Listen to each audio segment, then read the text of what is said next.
Welcome everybody to this edition of Strong Perspective Podcast. I'm one of your hosts, Keith Armstrong, along with my brothers Damon and Jaquari Armstrong. Basically, this podcast promotes conversation amongst everyone. You feel what I'm saying? Right now, we're going to be talking about this episode is going to be representing the black law enforcement officer. As you know, I'm a retired LEO. Also, Derrick Johnson is also a retired LEO. And we have Chris Dickens, who's currently on the job. Jaquari and Damon, how you doing? Welcome to you guys. Damon, how you doing today, brother? Yeah, man, I'm blessed today. I had a great day, man. You know what I'm saying? It was 70 degrees up here in Michigan, man. Damn. So, I enjoyed that, yeah. At You know, the end of that's October. look, Yeah. that's not Indian, that's African summer. You know what I'm It saying? ain't like that. Ain't no Hey, look Indian here. summer. It's Yeah, 82 here. I, yeah. I thoroughly enjoyed it, man. Because I know what's Jaquari, how coming. you doing today? Jaquari, how you doing today, brother? Well, I'm just singing my song. Hey. He said, yeah. Hey, I'm let gonna have a me good time, man. salute everybody. 'Cause I ain't gonna tell what's in this damn Salute. cup. Just walking along.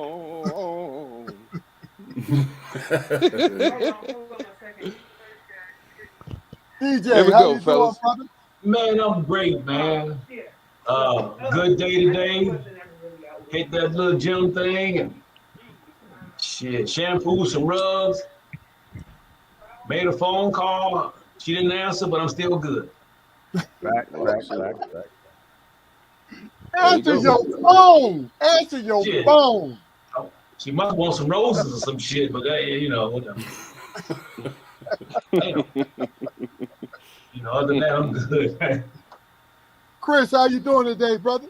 Brother, I'm blessed and highly favored, man. I had a stressful day at work, but I ain't even gonna worry about it. I'm here with some people that have good perspective on life, and I look forward to today.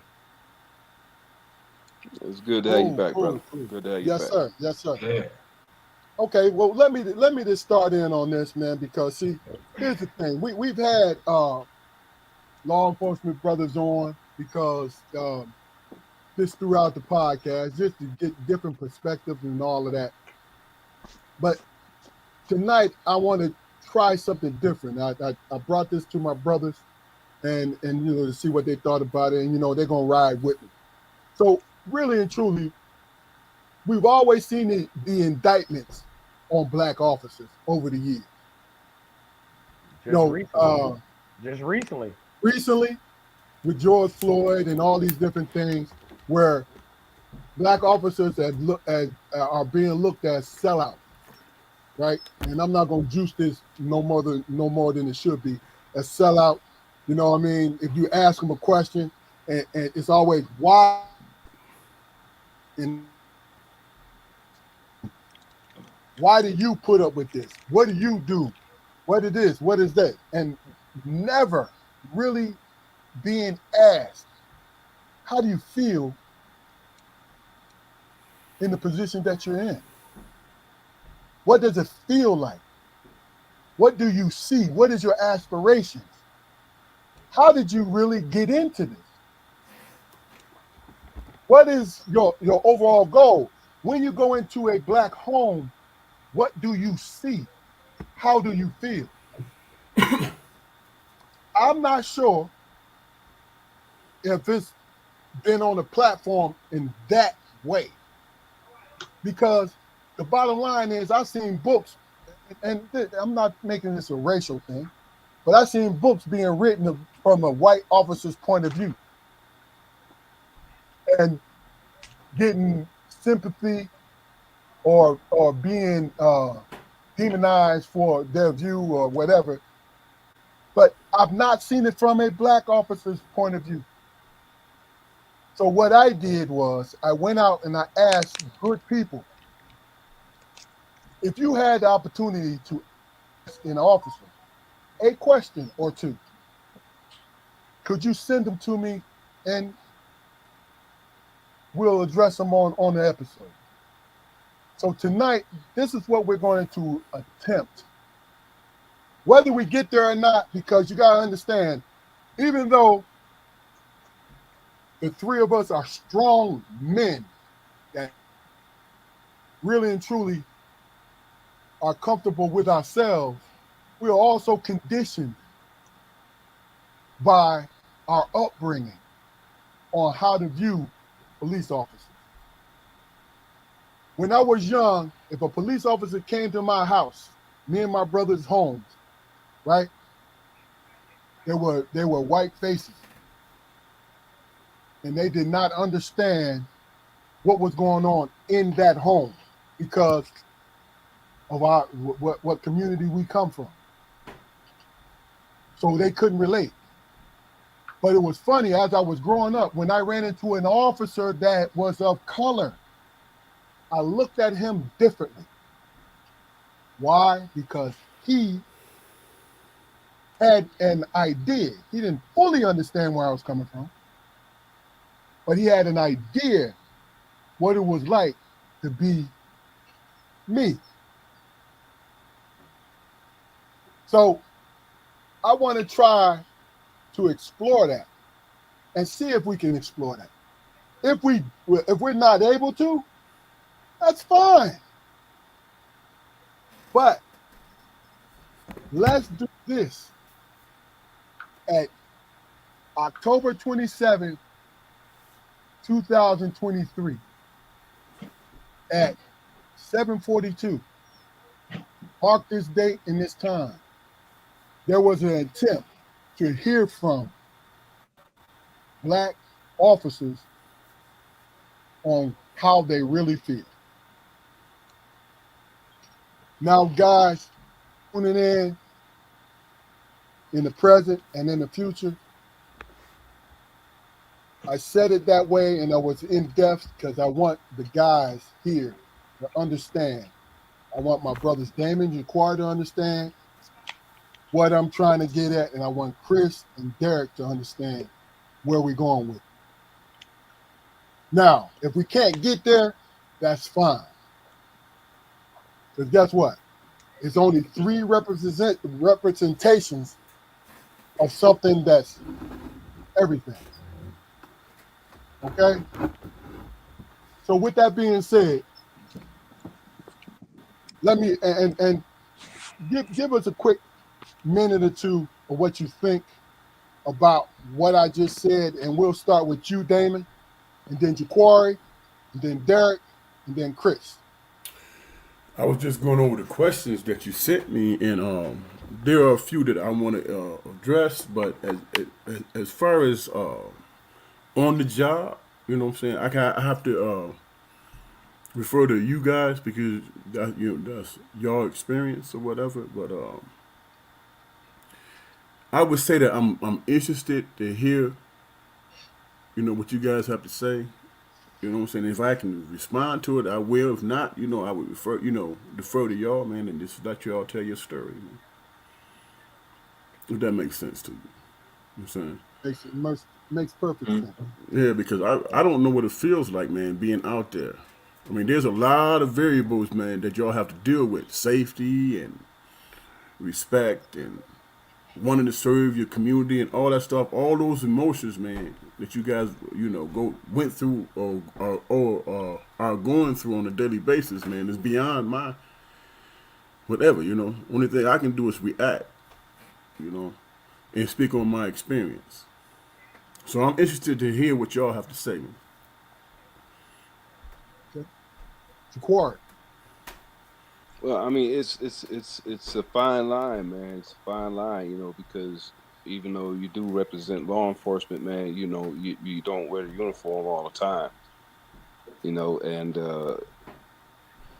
your interactions with the police, in your civvies, man, are more than likely to be situations that could go either way, just like any other Black person. You deal with that, and then you deal with having to go out and police, a Black population, and you like to have compassion, you like to have room for, adjustments to the rules that may go a little easy on a person who looks just like you. But if you did that each and every time, small things turn into big things. You know, cancer starts out as a fucking sore. A pearl starts off as a grain of sand, but it turns into something. It turns into something hard. And that's the fine line that you guys, in my opinion, have to navigate. You know, doing this job the way it's supposed to be done, man, properly. Policing people. Being that authority figure, man, facing that constant disdain from the people who you are, actually there to serve. Because as far as I know, the one of the police models is protect and serve. It's been on every police vehicle I've ever seen. But how do you navigate serving? Like I said, people who show you disdain. It takes a particular personality to be able to to compartmentalize the two worlds. I'd imagine. You know, so I believe our conversation this evening is going to be very enlightening to a lot of people, and I look forward to it. Everybody can't do it. For sure. You ain't So, lying about that right so, there, brother. Derrick, it's on you, brother. DJ, so, DJ, that's it. DJ, you like So, me. so we are human beings, not animals, not concrete statues. We got wives, mothers, daughters, sons. We go to church. We play ball. We are human. Some of us have been in the military. Some of these guys have been to college. They're human beings functioning the same. They just have an insurmountable job that he or she goes to every day or at night, putting that online to literally serve and protect, like you said.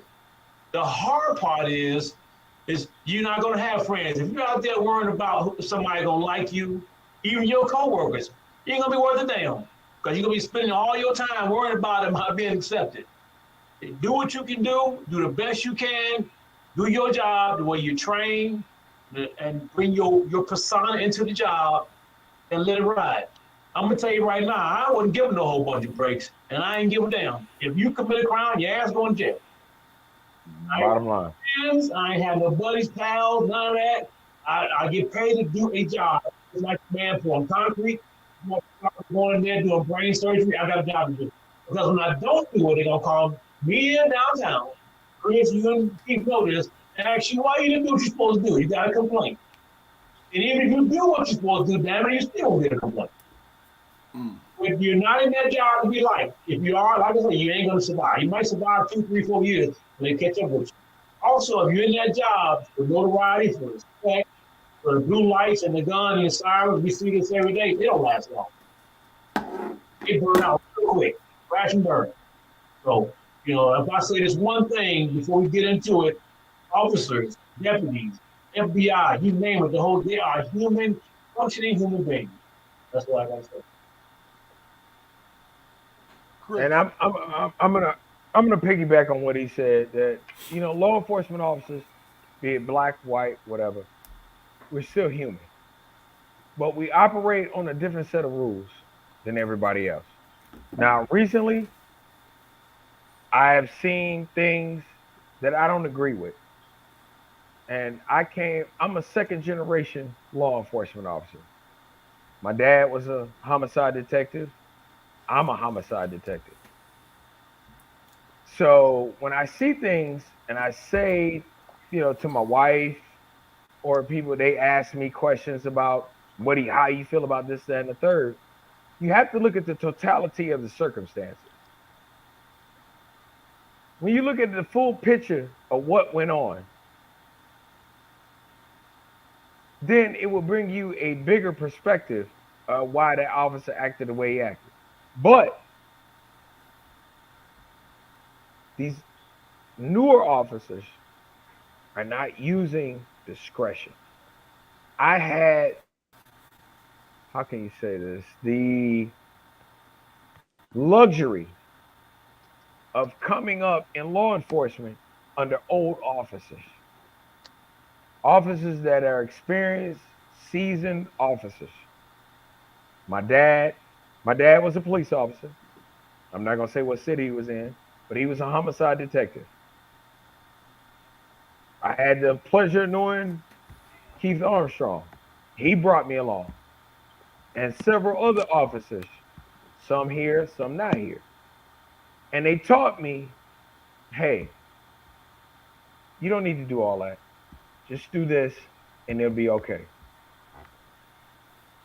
But like DJ was saying, we have a job to do. You violate that law, that ordinance, this, that, and the third, and just you think that we're going to turn our back because we're not doing that. I mean, just recently, I charged two brothers with several felonies. One of the brothers called me while I was on vacation and asked me why did I hit him with all these felonies. I'm like, well, bruh, your brother got you in all this. I'm an investigator. That's what I do. We are, like you said, we're still human. We're part of the black race. We're part of the human race. But we still have a job to do, just like a teacher, pilot, anything else. So being a black officer is walking a double-edged sword. My dad always told me a thing that they had back in the 70s. The two black for blue and two blue for the brothers. And I didn't realize that till I got in about my fifth or 10th year in law enforcement. But when I ran into Keith Armstrong, who's from my hometown, who knows my mentality, knows how I get down, I changed what I did. I did my job, but I didn't do it for exponential reasons. I did it because it was the law, not because, hey, he's white, he has money, or he's black, he lives on this street. No, I did my job. Everybody across the board got the same treatment for me. So that's where I go with it. Okay. Okay. So it's interesting because, excuse me, I'm old, so I got heavy hands. I'm knocking down my mic and all that. But look, great, great responses from all four of you guys, man. Because see, here's the thing that I would say, real quick. We needed to be represented when Exactly. it comes to law enforcement. I alluded to that earlier. We needed people. You need to see us In a uniform. through your door in a uniform to help. Right? It's a shame that there are some folks the human side kicks in because if you are an asshole before you become a law enforcement, what are you going to be once you get the uniform on? 9 out of 10 times, gonna be an asshole. You're going to be an asshole. So we're always working against that parable. That's it. Nothing more. But you know, but Keith, was it one thing I can say this? Y'all, when we were all stationed in the same unit. I'm not gonna mention that unit. You taught me how to not be an asshole, and I took that and I learned from that. You know, and that's the thing. These young cops got to look on the old OGs. I'm gonna say it. The OGs in the department and say, hey, okay, you got him with a dime bag of weed. Is that really worth booking in? Is that Hell yeah. really worth charging him? Is that Hell really yeah. worth doing this? Mm-hmm. I mean, it's just what an ounce. I mean, not even an ounce. I'm sorry, a And, gram of weed. His and ass I mean, going Jay, to come on. jail. He going to jail. you see, Yeah, these young boys, they like baby cobras. If you think about a baby cobra, when the baby cobra comes out the egg, he bites you. He can't control his venom output. that's real. And that's when he's the most poisonous too when he comes out the egg. Exactly. Yeah. Exactly. All right. Well, let me just say this: we got several points of view right now from the three law enforcement officers on here, the retired and the current. Right? DJ is, and Jaquari and Damon, I want you to comment on it. DJ is like, yo, you mess up, you got to go. Now, DJ is old school. You know what I mean? And plus, he's a gunny. You know what I mean? That's a Marine. That's a grizzled Marine right there too. You feel what I'm saying? I'm just giving perspective when it comes to this, right? Chris was not about no bullshit either. You see what I'm saying? Facts. But Chris just said to us that he's evolved just a little bit in understanding. DJ has not evolved because it's about what? To him in his life, it's about, hey, you F up. And you know you effing up. Let's throw that out there. You know you effing up. You know. What do you say about, you said, DJ, you said about the weed, like, yo, you got to go. Because you Everybody's know. got checks and balances. You're Checks out and of pocket. balances. And Yeah. what we're doing, Checks Hold and on, balances, Straw. baby. Hold Shit. on, Straw. But you got to remember now, DJ is probably a city cop. Me and you were deputies. For us to take Who's a city cop? I worked for Wayne County for 20 years. Oh, did you? Damn. What the hell you got in that cup that you drinking? Shit. Oh, my bad. Oh, damn. Hey, hold on. hey, My everybody bad. watching. Everybody watching. We can't cut that shit. Keep it, start over again. He don't know. He don't recognize who I am, but he'll get there. No. But, Keith, right quick, Keith. Right quick. Yeah, So, right quick, 30 seconds. Understand this, y'all. I went in the Marine Corps at 17, got out after 20 years, got into law enforcement. So my schism. Oh, I know DJ now. My schism is for giving breaks and shit. It just ain't there. And I believe it. If you know right from wrong, whatever you're doing, you should know. Don't look for me to give you no break because you didn't know. Not because if you've been arrested 2 or 3 damn times. Shit, your ass got to go to damn jail. Go ahead, Keith. You know, hold on. Now I recognize. Shit. I reckon. Hold on. I recognize. Hey, Chris, hold on. I'm gonna let you go. But I wanted Jaquari and Damon to chime in because they're coming from the outside with this. You understand? Right. And I wanted to get their view. So, Jaquari, Damon, we'll start with you. The two, and they're not contrasting views. Chris is about that too, but he softened just a little bit. You feel what I'm saying? DJ is a hard liner. So what do you think about that, Damon? Just your honest opinion. My honest opinion is that it all depends on if this is like a reoccurring thing with an individual. Then then you got to go. You know what I'm saying? If it's the first time somebody got jammed up, I'm saying I think that's a learning experience. It's not about cutting them a break, but having some understanding. Say, hey man, you out here doing this. You know that's wrong, right? Yeah, man, but this is my first time ever getting jammed up. I don't know, man. Is it something that affects your job if you give that person a break, man? If it's their first time? Well, if you start giving breaks, how often are you going to do that? When you learn from the beginning, your first driver, a drunk driver. Yeah, you gonna let a drunk driver go give him a break because he was sweet talk. His ass or her got to go to jail. Wait, DJ, hold on, Damon, hold on, DJ. Now you know you ain't got no business throwing a drunk driver out there, man. Because that's too harsh. That's too harsh.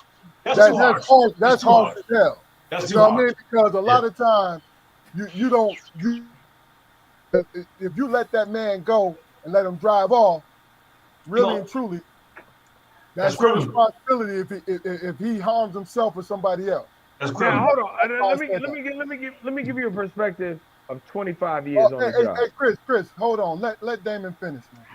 No, my point is, are all situations the same? Is my No, point. no, they're not. You No know, situation is the same when you're in law enforcement. They tell you that textbook shit, and it's not the same. right? I've been in law enforcement 25 years. I've worked in every division, pretty much every division in my department. Okay. I've been an investigator for 9 years at this point, and I'm going to tell you, and I've worked for other agencies part time. I've worked part time with a small country town and a company police. So, and I'm an instructor. I'm a field training officer. I'm a CIT officer. I'm an advanced certificate holder. So, yes, I'm going to let you know my credentials. I'm going to tell you, when I was first on the job, that from 0 to 5 years, hey, everybody got a ticket, everybody went to jail. Now, fast forward, when I was on patrol, say the first 2 or 3 years, everybody went to jail. Then after those 2 or 3 years, you look at an avenue of getting them out of that, so you ain't got to go downtown and do no paperwork. Then when you get promoted to investigation, like I have, you look at, okay, all right, all right, yep, yep, yep. Then you look at the severity of the crime, then you charge them. Then once you start moving on up and your tolerance as a 25-year veteran like I am starts to dwindle when dealing with people, because I deal with people every day, then you're like, okay, did you really have to do that? Because let me tell you something. Bottom line is this. I'm gonna tell you a quick story. You're I'm long-winded. on.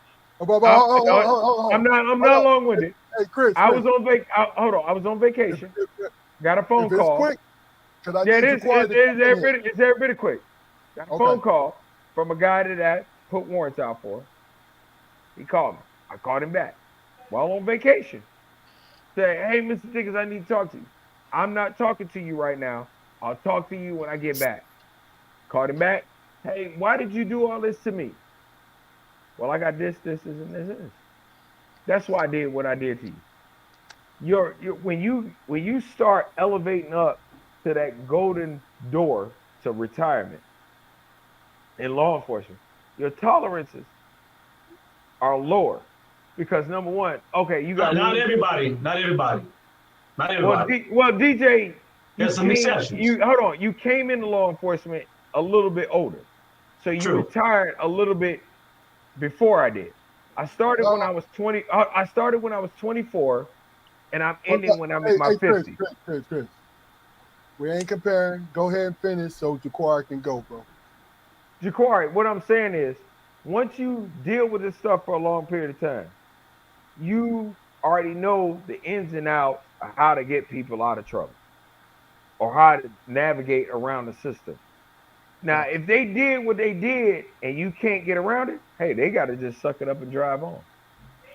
That's it.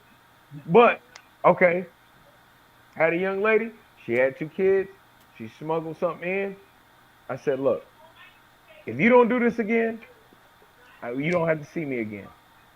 You understand? But once I brought her in and she saw the severity of the situation, I ain't got no more problems out of her.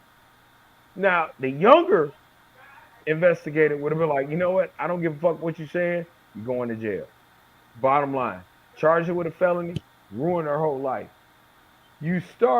Once you start to hit the end of the tunnel, you already know the ways how to get around things. So you were like, look, I you ain't gonna do this no more. You owe me. Once you owe me, I need something from you. I call on you. We good. You learn how to do things. once you get older in law enforcement. Now, me, from my perspective, I started when I was 24. I'm gonna end when I'm 53. I have spent my whole life in law enforcement. I didn't go to the military. I came straight out of college into this line of work. So I've learned how to navigate the system. If you Okay. understand it. All So right, go Chris. ahead. All right. Ja'Quari, it's been a minute. Do you remember? Because I know you getting up in age, brother. You remember what you commenting on? Hey Yeah, he man, remember. hey man. Hey, goddamn, shit. Cover, It's cover been a minute. yourself, brother. What was wrong? Cover yourself, brother. I got it. No, but for really real, I think the most amazing aspect of this conversation up to this point, man, is the fact that there are so many diverse perspectives in black law enforcement, and that's something that you need. We need different eyeballs in the microscope. We need stern, no nonsense. We need uh, negotiators. We need all of that. We need all of that because as both you gentlemen said in the beginning, you're human beings, and mentally, man, that space of having to go out and judge each and every situation and take it upon your personal self. That's taxing. It's got to be taxing, man. So you either buy the book or you try to make a way. It all depends on who you are as a human being, man. Me personally, you know, especially if I was a young officer, I'm observing everything, man, and I'm looking for who's more effective because I'm man enough to do that. You For know, sure. if I need to walk up in the house and grab a collar, then that's what I'm gonna do. If I walk up in the house and I feel the need to assess the situation and show as much compassion as the rules and regs will allow me to show, then that's what I'm gonna do. But it's even sitting here. Can y'all hear me? Yeah. Yeah, Oh, okay. yeah. Even sitting here trying to run scenarios through my head, man, of traffic stops, going to DV calls and all that, man. Trying to navigate that. Hey, look, I'm a Libra, man. And I'm real emotional about things.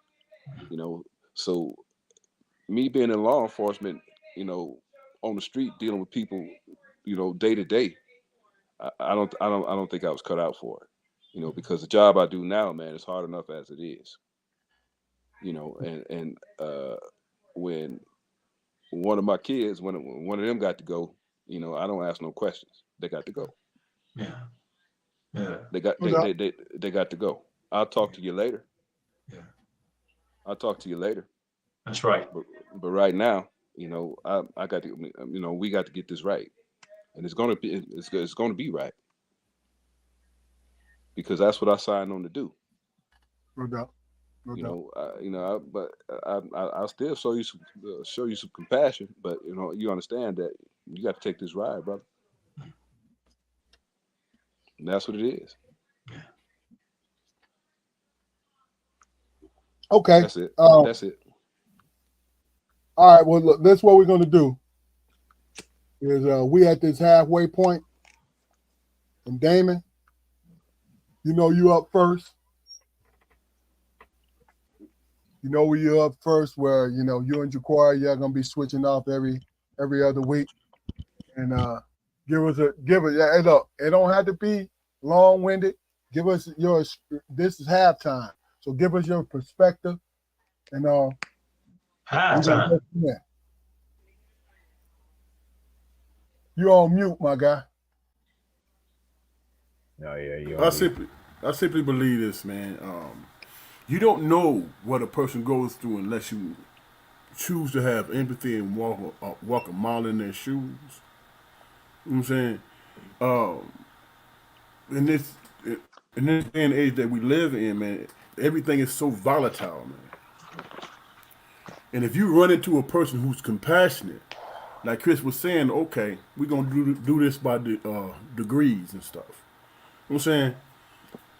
As a human being, you can work with that. You know, but then by the same token, if you doing wrong and you get caught with your hand in the cookie jar, you got to man up and take it. You know what I'm saying? You have to do that. And complaining because you got caught, you know what I'm saying? That's falling on deaf ears. Man. Facts. I'm assuming that as far as law enforcement is concerned. Well, I mean, the thing about it is not falling on deaf ears, but when you deal with the same people doing the same thing all the time, I'm not having no compassion for it because you already know from the first time. You talking about recidivism, man? All right. Exactly. Well, hey, Chris, let him finish because this is his halftime joint. Right Oh, here. my bad. I'm sorry. I didn't know it's halftime show. When you think about I it, know because when you think about it in its totality, man. When you think about it in its totality, man. When you raising your kids, you know what I'm saying? Your whole objective is to teach them right from wrong. You know what I'm saying? If you are a true parent, you teach them that. So if they're doing something, what? If they're doing something that's contrary to what society's laws are, then don't do the crime if you can't do the time. You know what I'm saying? I mean, it's really as simple as that. But there are different variables to that, like Chris was explaining, man. You know, it depends on the situation. You know, and then in that it lies compassion. And I think personally that's what people are not choosing to see in black officers. You know, good point. they're not trying to see the compassion because all they see is what they assume is that other side, law enforcement, to hold you back, to bring you down, or whatever. In that whole process, man, you know if you doing wrong, man. You know that. You know, and you know, you guys can answer this better than me. You have to be able to differentiate between who is sincere when they got their hand caught in the cookie jar, and who's not. Well, that comes with experience. Right. That comes with it, time and service and experience. Right. And Chris, most of the public, man, either they don't have the patience to recognize that, or you know, people want to jump on a soapbox. Hey, man, I'm being persecuted. You're not being persecuted if you out there messing up. Well, here's the thing: you have to ask them when they're being persecuted. And like I said, I'm an investigator. Been investigating 9 years, and I look at your actions. I'm gonna be honest with you. I'm probably the first one on this podcast to say I've been sued twice by suspects, twice, and because of them, I have to disclose that on every application that I apply for once I retire. But I've been sued. Nothing's come of it. But excuse me. But I've been sued. Wow, and that's still on your record. You still have to disclose that? Yes. Even though you was exonerated? Even though there was nothing to come of it, they always ask you, have you ever been the subject of a civil action? And I have disclosed yes. Wow. Do they do that with just postal Well, questions? you don't have to answer.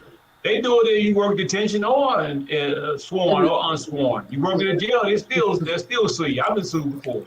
How many times did that happen with black officers as opposed to white officers? Well, I can tell you this: it's happened with this black officer twice.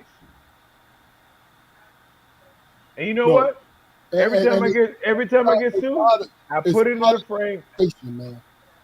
You understand? It's operation that these officers get sued, especially if they haven't done anything wrong. That you gotta understand that. And what Keith said was straight, is on the truth. Now, what I didn't do anything wrong. But because I was part of a civil litigation, I had to disclose that once I retire on an application that I've been sued twice, that nothing came of it. Now, I can't speak for DJ, now that I know who he is. I can only speak for me. As an investigator, I've been sued twice. And you know what? I take great pride in it. You know why? Because that let me know I'm doing my job. And I have both lawsuits in a frame on my man cave wall. And my wife thinks it's ridiculous. But no, that lets me know that your husband is doing his job. Yeah.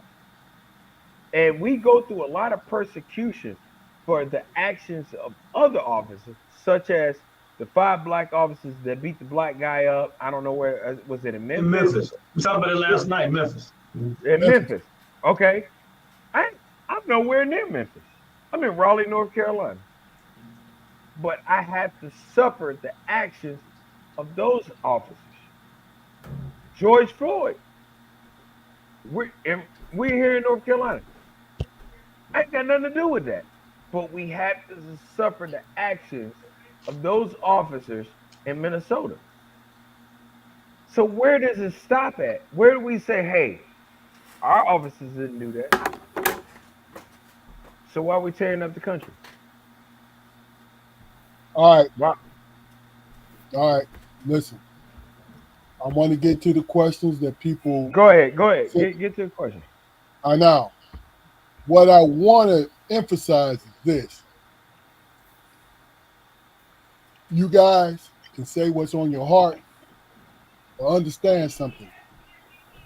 We cannot answer for people that we do not know. You Exactly. can But only, we you can, but we you can ha- only, we pay the price for people we don't know. bro. As black men, we pay the price for everything. Exactly. That's the way I see it. And as a black law enforcement officer, if a white boy kills somebody in Arizona because you wear that uniform and a badge and a gun, you pay the price for him. I'm And nowhere near Arizona. but my point is, this is where I want to get to. Understand is how you guys feel. We're gonna get to the crux of how you feel about it, right? So let me just respond because I want to get to the questions that folks sent to me. We're not gonna be able to get to all of them, but I just want to get to those questions. Get to the good ones. Let me just respond to You talking about what you sent us, everybody? Yeah. Because yeah, yeah. it's one particular one I want y'all, all three of Okay, y'all to okay. address. Go Hey, ahead. listen, I know No, no, y'all. no. I'm just saying. I'm just getting my ducks in a row. That's all. All right, I know y'all chopping at the bits, and I'm gonna give you the opportunity with what what's going on. But the bottom line is, you got to understand that if you have not paid attention to the first 43 minutes, DJ is at one place because of his upbringing and who he is as a person. Chris has evolved in a certain place.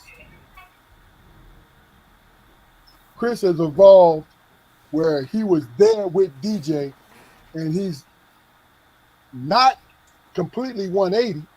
No, but the simple fact that he understood exactly what was going on and the way he see things. I like that. That's very I important, like man. the fact. Yeah. I like the fact that you do have different views because that is authentic. It is authentic. I agree. I don't want you guys to sit up here and debate each other who's right or wrong, which you No. haven't done. No, you haven't done that. My point is, we are allowed to have different views of shit. Exactly. You feel me? That's why we're in America. Right or wrong and indifferent, but we have not had the space to do that. Hence why we're on this episode. You feel me? That's all. So let me get to the first question, and then we'll get it rolling. Damon, I'm gonna come to you, the one that you really want to know. But Eric Harris, a good friend of the show, he had a question for you guys, right? His question is, how do you root out the bad officers when you're in your opinion, how do you root out the bad officers in the recruiting process? Oh, I can answer that. Ooh, I can that's answer tough. that. I can Okay, answer That's a that. good. well, That's a It's good not. one there. No. It's not tough. That's I good. can answer that. Hold on, Chris. Derrick, it's on you. Yes, sir. So I never did recruiting, but I did do some training, and this is why I say if you stay straight and narrow from the beginning and you hold that in the middle of the road, it's going to take you through it. You might not have a lot of friends, but if you stay the course, you're going to be okay because folks will know how you are. That's me. Damn it. Okay. And so if you see a person that's lacking, he or she, you push them by your department's constraints, hold them true to their guidelines, and that's the best you can do Yeah. without them moving on to somebody else, because you got to get through it regardless. Yeah, But you first of never all, know the underlying circumstances of what people have going on, how they were raised. You don't know that. That's up for the freaking psychiatrists and all that to figure it out before they come on board. But we're not here to babysit. We are here to take lives if need to be. Take people's freedoms as need to be. That's just it. So I look at it like this. If the recruiters are hold people accountable for the beginning, and the psychiatrists do their jobs, and you go interview people with their families and their friends and neighborhoods and see if this man or woman is really a vital asset in law enforcement instead of just trying to fill the ranks, got to get warm bodies in there, and you trying to, get some people in there to put inside the butts inside the seats, then that's what you're going to get. Simple as that. so Good let How me point. I let me feel. let, It's a good okay. point. I get what DJ said. Hey, hold on, Chris. What I don't want you to do is to debate his point. I want you to give me the answer. Okay. Okay, I'm gonna give you the answer. I've done background investigations for two departments, not one, but two. The one department, listen to what I was saying. There's a list of questions in North Carolina that you have to answer. Okay. And when I tell one chief that I work for part time, this guy ain't good. And that's going off my experience as a cop and as a human being and say, hey, he's not going to be good. They didn't hire. Now, when I did background investigations for another department, which I won't remain nameless, they looked at more nepotism and cronyism as a factor to hire these people. They didn't stay in law enforcement long and got the department in more trouble for their actions. I've been a cop for 25 years. I worked for three departments. Count them, three. My dad was a cop. I know what it takes to be in this line of work. If you ain't cutting the mustard, bye. But you have to trust your background investigators. If they come to you as chief, sheriff, agent in charge and say, hey, this guy right here ain't got it. You need to listen to them because you know why? Those people that are doing the background investigation got it.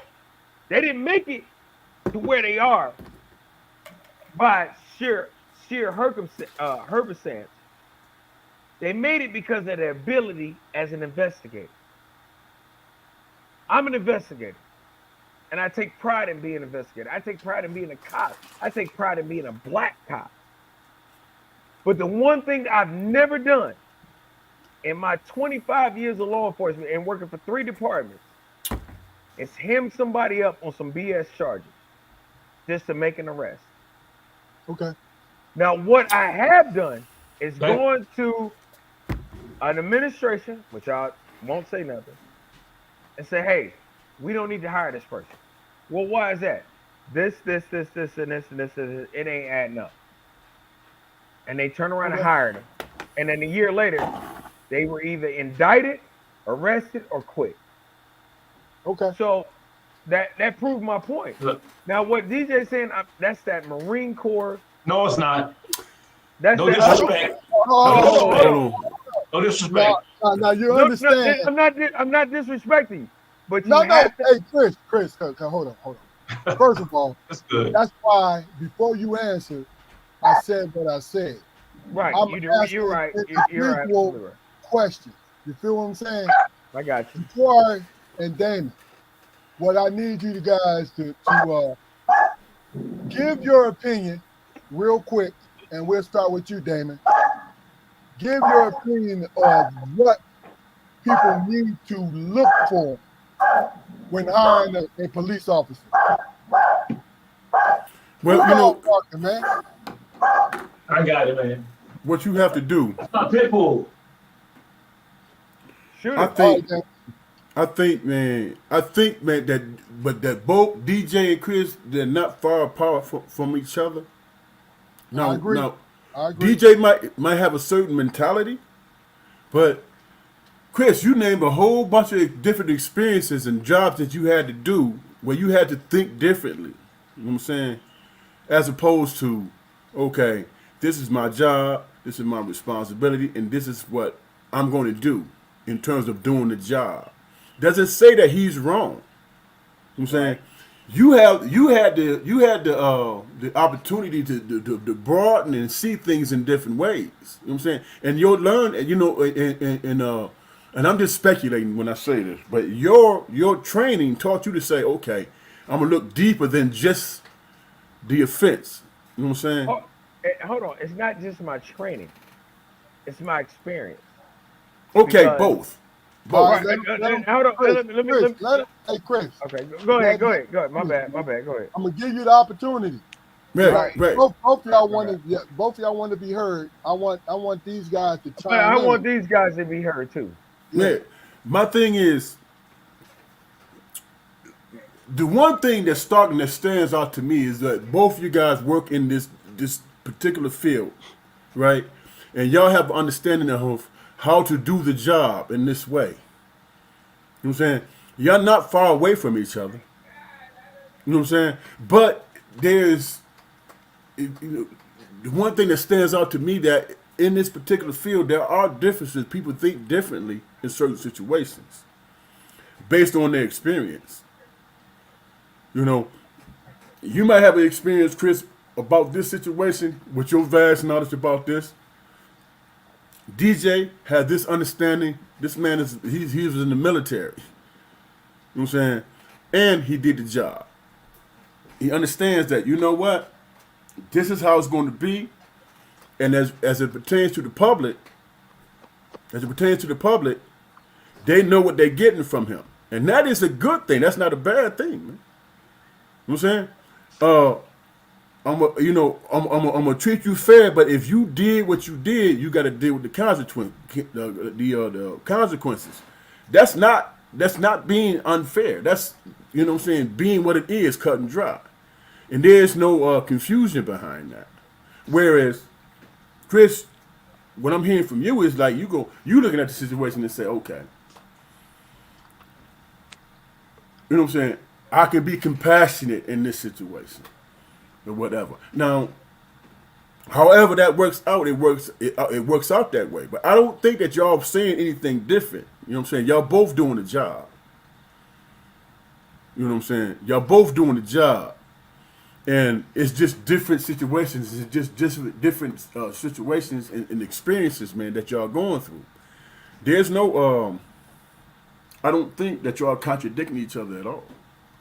You know what I'm saying? And I said a whole lot, but I'm interested because I want to hear and I want to know. And I think thus far, man, just listening to y'all guys, man, people can take something from it and learn from that shit. That's real. You know what I'm saying? Fact. Because this is something that most people don't know. And you know, and the sad thing about it is, thinking back on a situation I just had a couple months ago, Hey, I Chris. let a girl. I let a girl go on felony No, charges. Keith, please, no, let him go. I let her go. I let her go on felony charges. Now I could have hemmed her up, fucked her future up, fucked her kids up, the whole 9 yards. But when I looked at the totality of the whole situation, I put wheels in motion to get the charges dropped. Now, like I said, I've been in law enforcement 25 years, worked for 3 different departments. I've never been in the military, came straight out of college into law enforcement. Met Keith Armstrong, met a couple other good brothers that some are here, some are not. But I had to learn because I was hardline like DJ. And Keith even said it. I was hardline. Hey, it is what it is, go to jail. But as I progressed in my career, I had to learn a little humility. I had to learn a little more respect, and I had to learn a little more compassion. No So matter what color you are, can I say white, something? black, Chinese, it doesn't matter. Can I say something right quick? I don't think Chris is saying to you, DJ, that you don't have compassion and all that. You know what I'm saying? I don't think that's what he's saying. True that. I don't want to. I want to speculate on it. Right. But he's just talking about his experience. But by the same token, I understand what you're saying too. I'm not offended by it. You feel what I'm saying? I understand what you're saying. I'm not offended by it. So if you can speak on, because I understand where Chris at, and I respect where he at. There's a lot of compassion there, but I think there's a lot of compassion where you at too, man. You know what I'm saying? If you can speak on that, Keith, I ain't trying to take over the joint or whatever, but you can speak on your mentality and your mindset in the guise of doing your job and keeping the community safe. I can do that in a nutshell. So, okay. DJ, Oh, I'm gonna tell you. he asked me. Oh, you okay? I get it. I did ask, man. That's my fault. I Man. get it, but I want Jaquari to respond because Sure. this is a group effort, man. And this You're right. This is organic as fuck. It's some beautiful shit. But Jaquari. Mm-hmm. Sometimes, man, God, huh? Yeah, go ahead. I'm listening.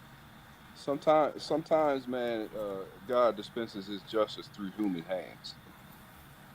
And He is a God of thunder, and He is a God of compassion.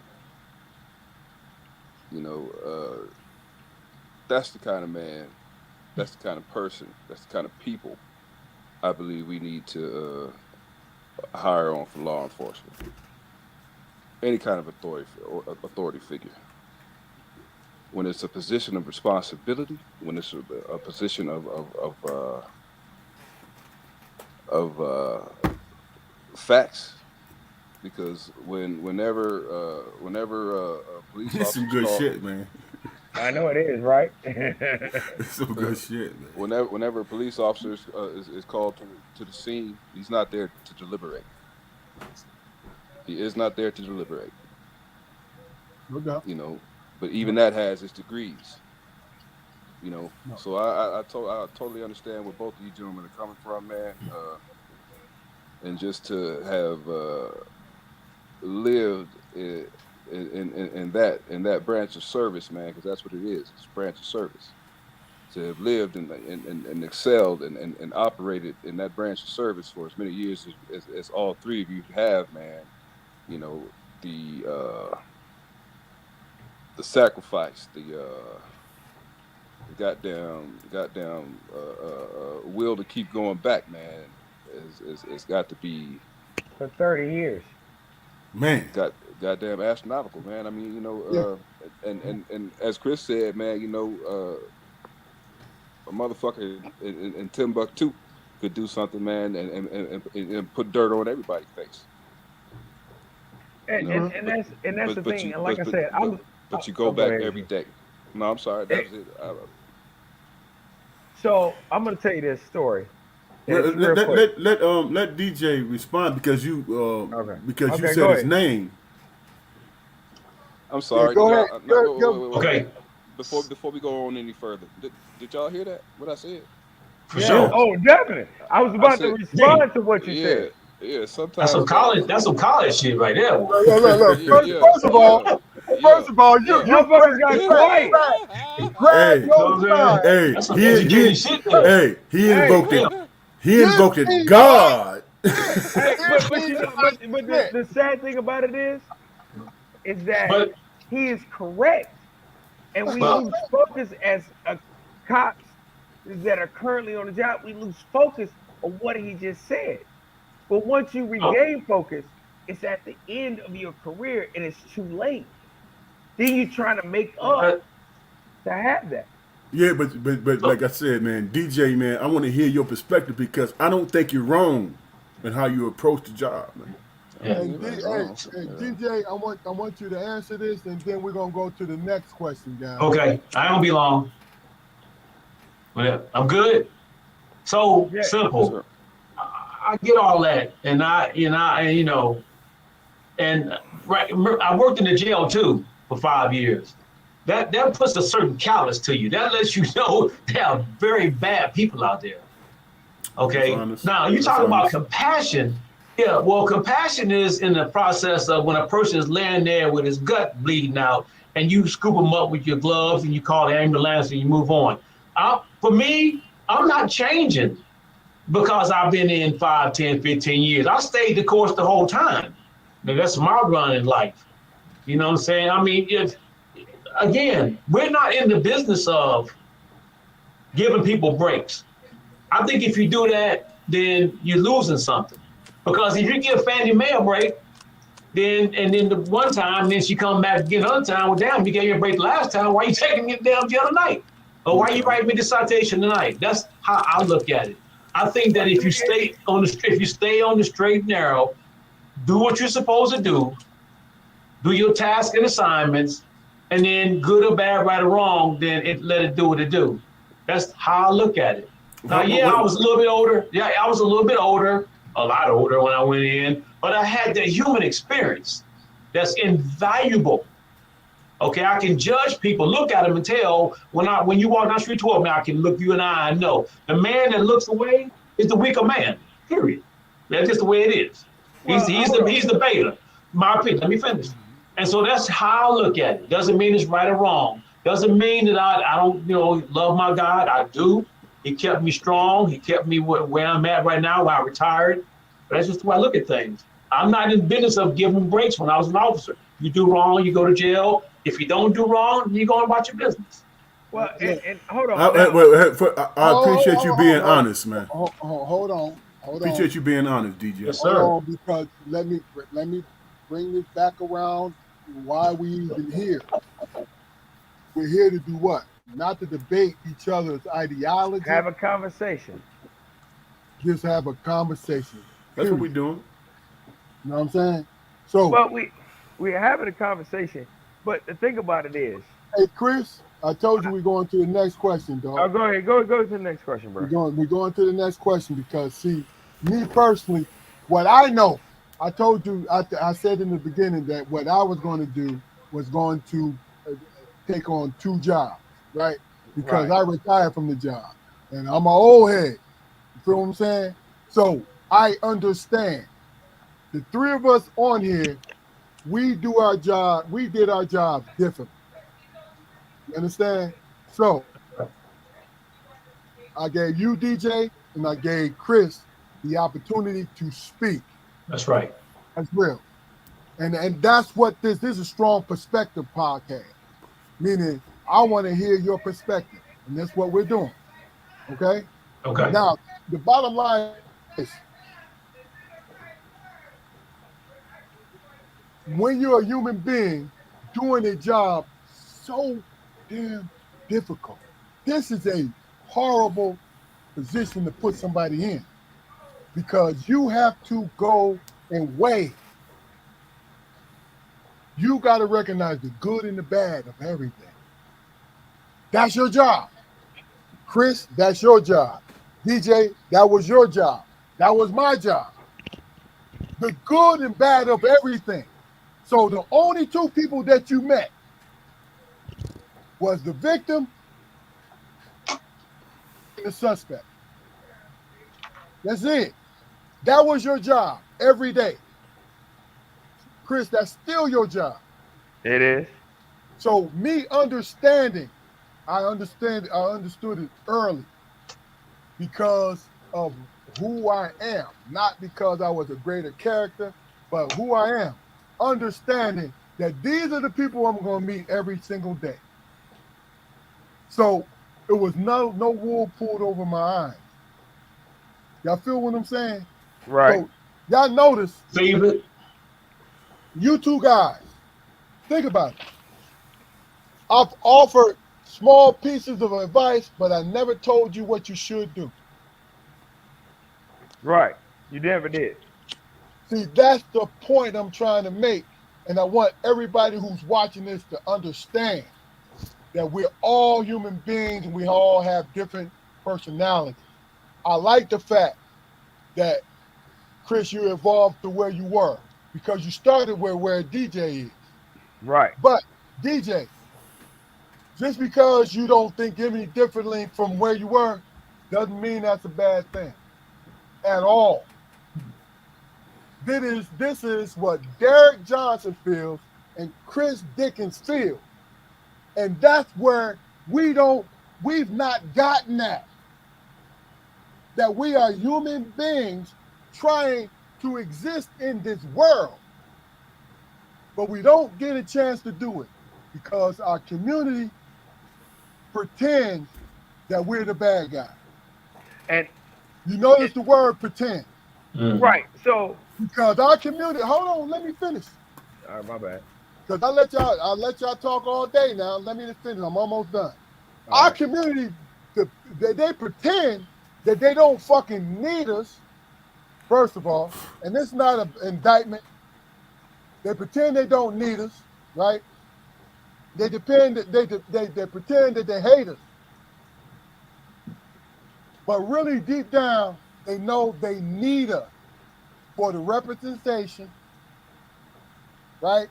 That's right. And to keep the order. Now, and some of us who got the big head thinking they the shit because they ain't never had no power, and it's some shit where they don't have no self-esteem, so they look at people and they judge people, right? But the bottom line is what you do is you judge acts.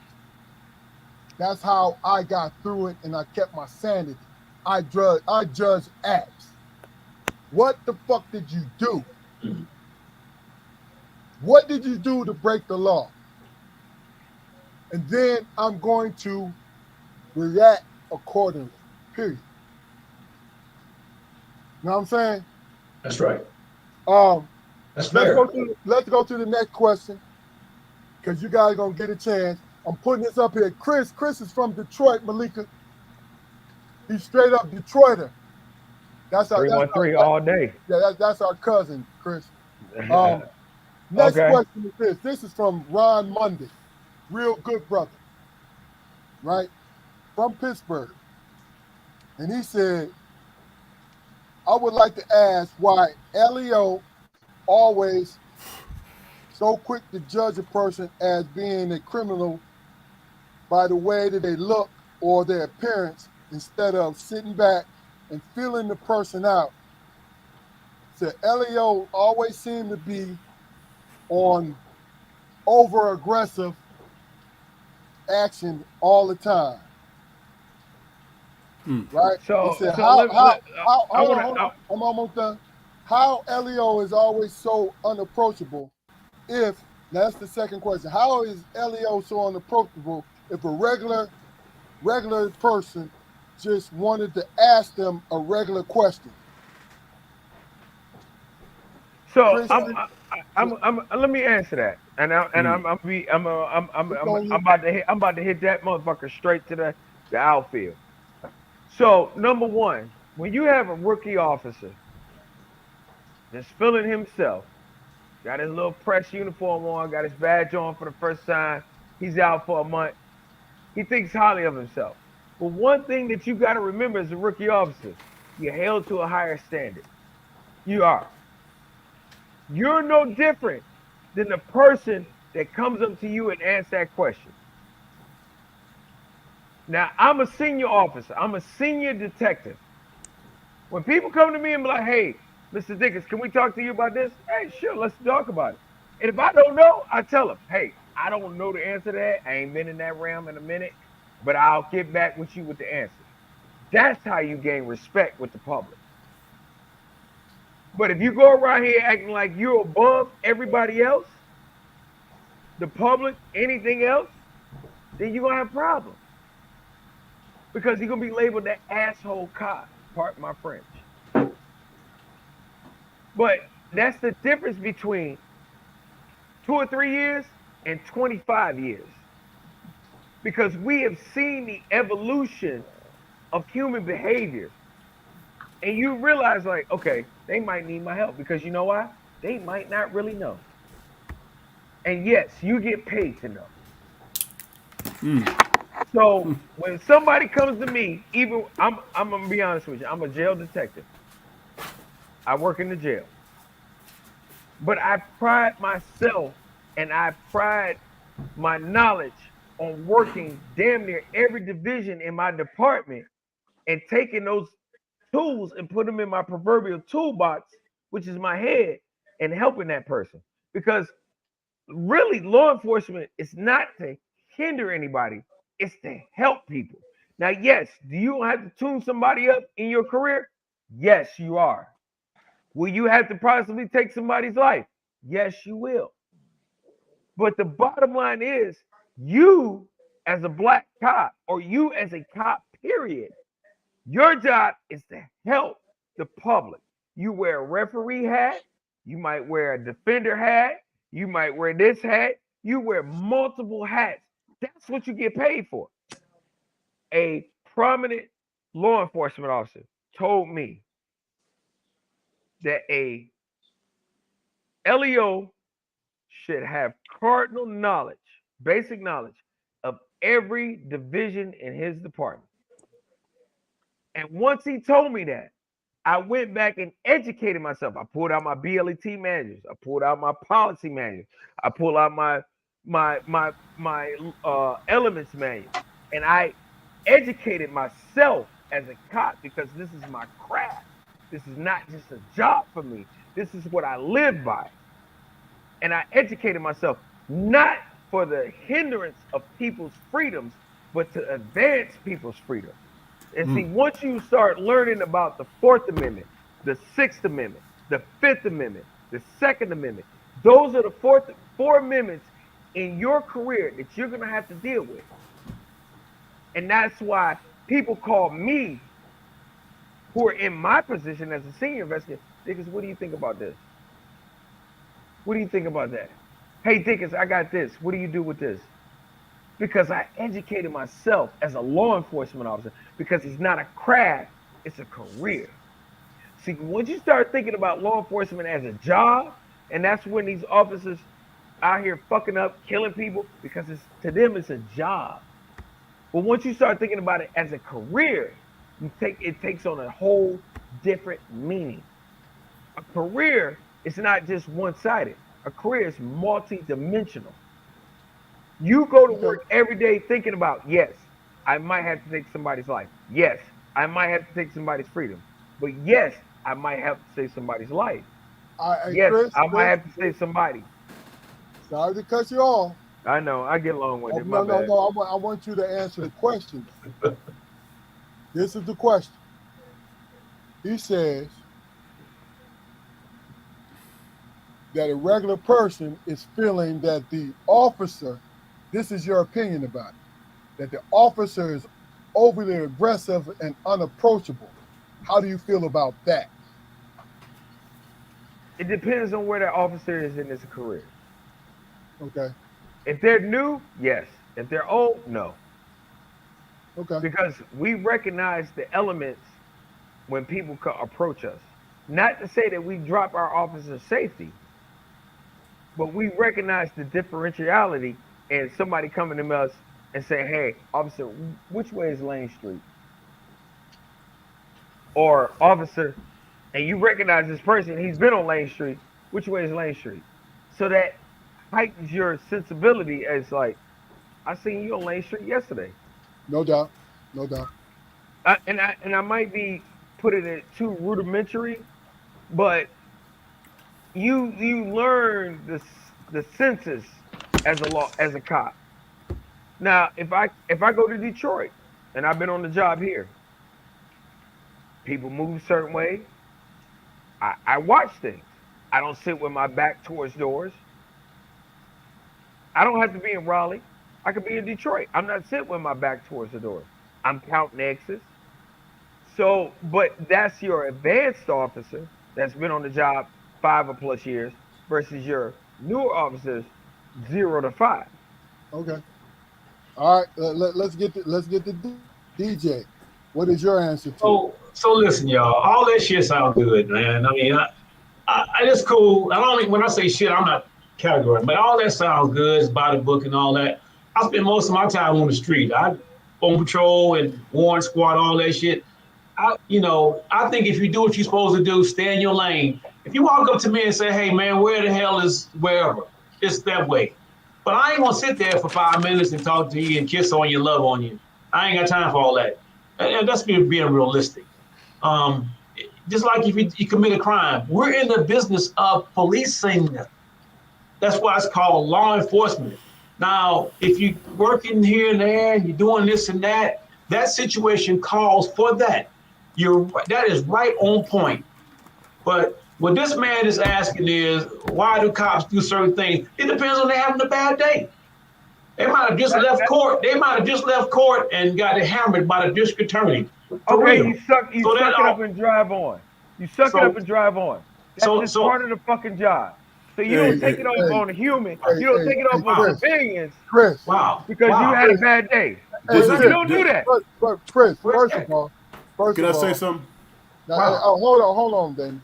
First of all, like I said, we're not going to debate on each other's ideology. We're not going to do that.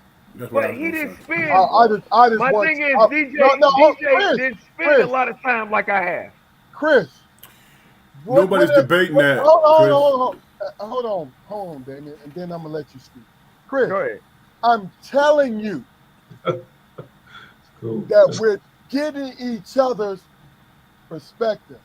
Let's go ahead, Damon. I think, man, what DJ is saying and what Chris is saying is what needs to be heard. You know what I'm saying? I don't think it should be. I'm just speculating. I don't think it should be personal. You know what I'm saying? These things need to be heard. If a man go to a job, Chris, and say, "This is my job. I understand it. I know the ins and outs of it. I know the rules to the game, and this is what I'm gonna do to keep my sanity." You can't be mad at a man for that. You know what I'm saying? You can't be mad at him for that. You know what I'm saying? Especially given the experience on the job. I mean, people take things different. I give you your flowers, Chris, because man, you thought about it in a deep way. You said rudimentary, whatever. You know what I'm saying? That's all based on basic principles. That's some college shit. What'd you say, Damon? What'd you say, Damon? You said rudimentary, motherfucker. Look at Go ahead and finish. No, I'm repeating what my saying. I understood this point he was making. That's why I brought it up. Exactly. You know what I'm saying? And with that basic understanding, that's outside of yourself because it refers to certain laws and incorporate those certain laws into your own personal experience. You know what I'm saying? That's understanding, okay, I can do this and still keep my humanity. You know what I'm saying? Still keep my humanity and respect other people's rights. You know what I'm saying? Because you don't know. I mean, people do shit, man, that you can't even comprehend or understand. But you have to find a way to make it make sense to you in your human nature. You have to do that. That's right. If you don't do that, then you won't be that bad actor, man. You're going to be that bad actor. But internalizing it and saying, okay, I have to look at each individual who they are. That takes a hell of a person to do that. It takes a lot of time too, bro. You know what I'm saying? No doubt. Sometimes, you know what I'm saying? But go ahead, Damon. that takes a hell of a that takes a hell of a person to do that, and that's, you know what I'm saying, what connects the community to law enforcement. That's real. That's what connects it. But then by the same token, if you're in this job, which I can't even imagine or fathom, because I've never, I haven't seen the things that y'all seen in life. But how do you continue to do your job, you know what I'm saying, and keep your peace of mind also? So let me answer that. When I hear DJ talk, man, we talking about law enforcement, but this man was in war. I mean, he might have been in war, but he wasn't that long in law enforcement. I spent 25 You years. keep saying that. I did 20 years, man. You can't. You did 20 years, but you were only a deputy. I made it to investigator. Right. I've been Chris, on those scenes. This still my hold on for a second. This still my time, man. This still my time. My bad. Go ahead. No. This still my time. I cannot imagine what DJ saw or what he went through. You know what I'm saying? And where he take his stand in life to keep his sanity. I cannot imagine this brother. From talking to him, the couple of times I talked to him, I can't imagine him being this guy who just out to be a bad actor. He's not. He's like, I'm not. Look, man, I'm doing my job. You know what you did, and we're gonna deal with it on that level. Whereas I hear Chris saying, "Okay, let me see what's really going on with this person." But that's the investigator in me. Right. And that's what it is. You know what I'm saying? Y'all not, y'all still about law enforcement. Y'all not saying anything different. Right. What I want you to get to the bottom line is this. I've worked for 3 departments. I made it to investigation. Hold on, Sean. I get what you're about to say. Okay. All right. But I'm not putting my brother down because I work with him. But when you make it to where I made it, you see shit more on a more intricate basis. That's what we're saying, Chris. When you go to how many autopsies this year that I've been to? That's the question you need to ask. 5. But here's the thing, man. 1 murder, 10 murders is the same. Y'all are 3 different individuals whose experience was based on who y'all are as people, man. Okay. There are different things, man. Hey, Spook, go ahead. Hold on, you gotta hit Jaquari. Yeah. Go ahead, Jaquari. I'm good. No, I think I think at some point, man, we need to speak to the level of compassion and professionalism I'm sure each one of you gentlemen have displayed throughout your careers. I mean, it's something to be said about developing your career and going through what you've been through, Chris. It's something to be said about being that figure, on patrol, DJ and Keith. There's something to be said about that, man. And that's what this platform is about, man. It's going to get heated. It is. That's anything. What it is. Exactly. We don't. Nobody likes to eat cold food. You know what I mean? That the purpose for for us being on the screen tonight, man, is I'm not gonna say it's unprecedented, man, but I think some really big things been discussed up to this point. We've been on here for 1 hour and 24 minutes, man, and I think all 3 of you represented the multifacets of the profession. I mean, personally, man, I think a young cop or a young sheriff or somebody just starting out would benefit, from riding along with all 3 of you guys and seeing how you conduct your business. Exactly. It's something to be taken away from all 3 different styles. Yep. Right. And Yeah. see, know, the thing about it, Jabari, and I'm I not, took and I, I took it away from your brother Hold on, Chris. because Hold he on. had to calm me down when I was in the courthouse, wanting to rock and roll all the time. And when your brother came to the courthouse, he's like, "Yo, home team."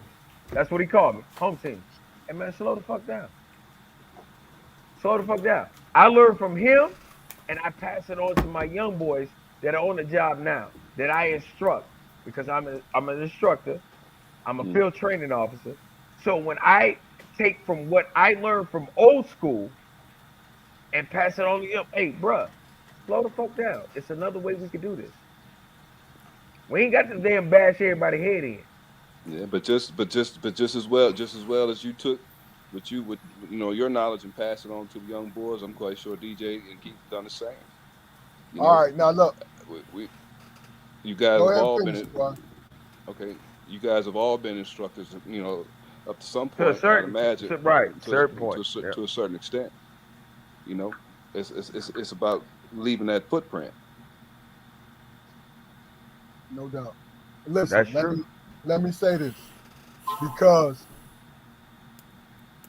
what's being said and everybody's been talking about it is not a surprise to me because I know both these young men, DJ, I know Chris, and I know their personalities. I paid attention to their personality.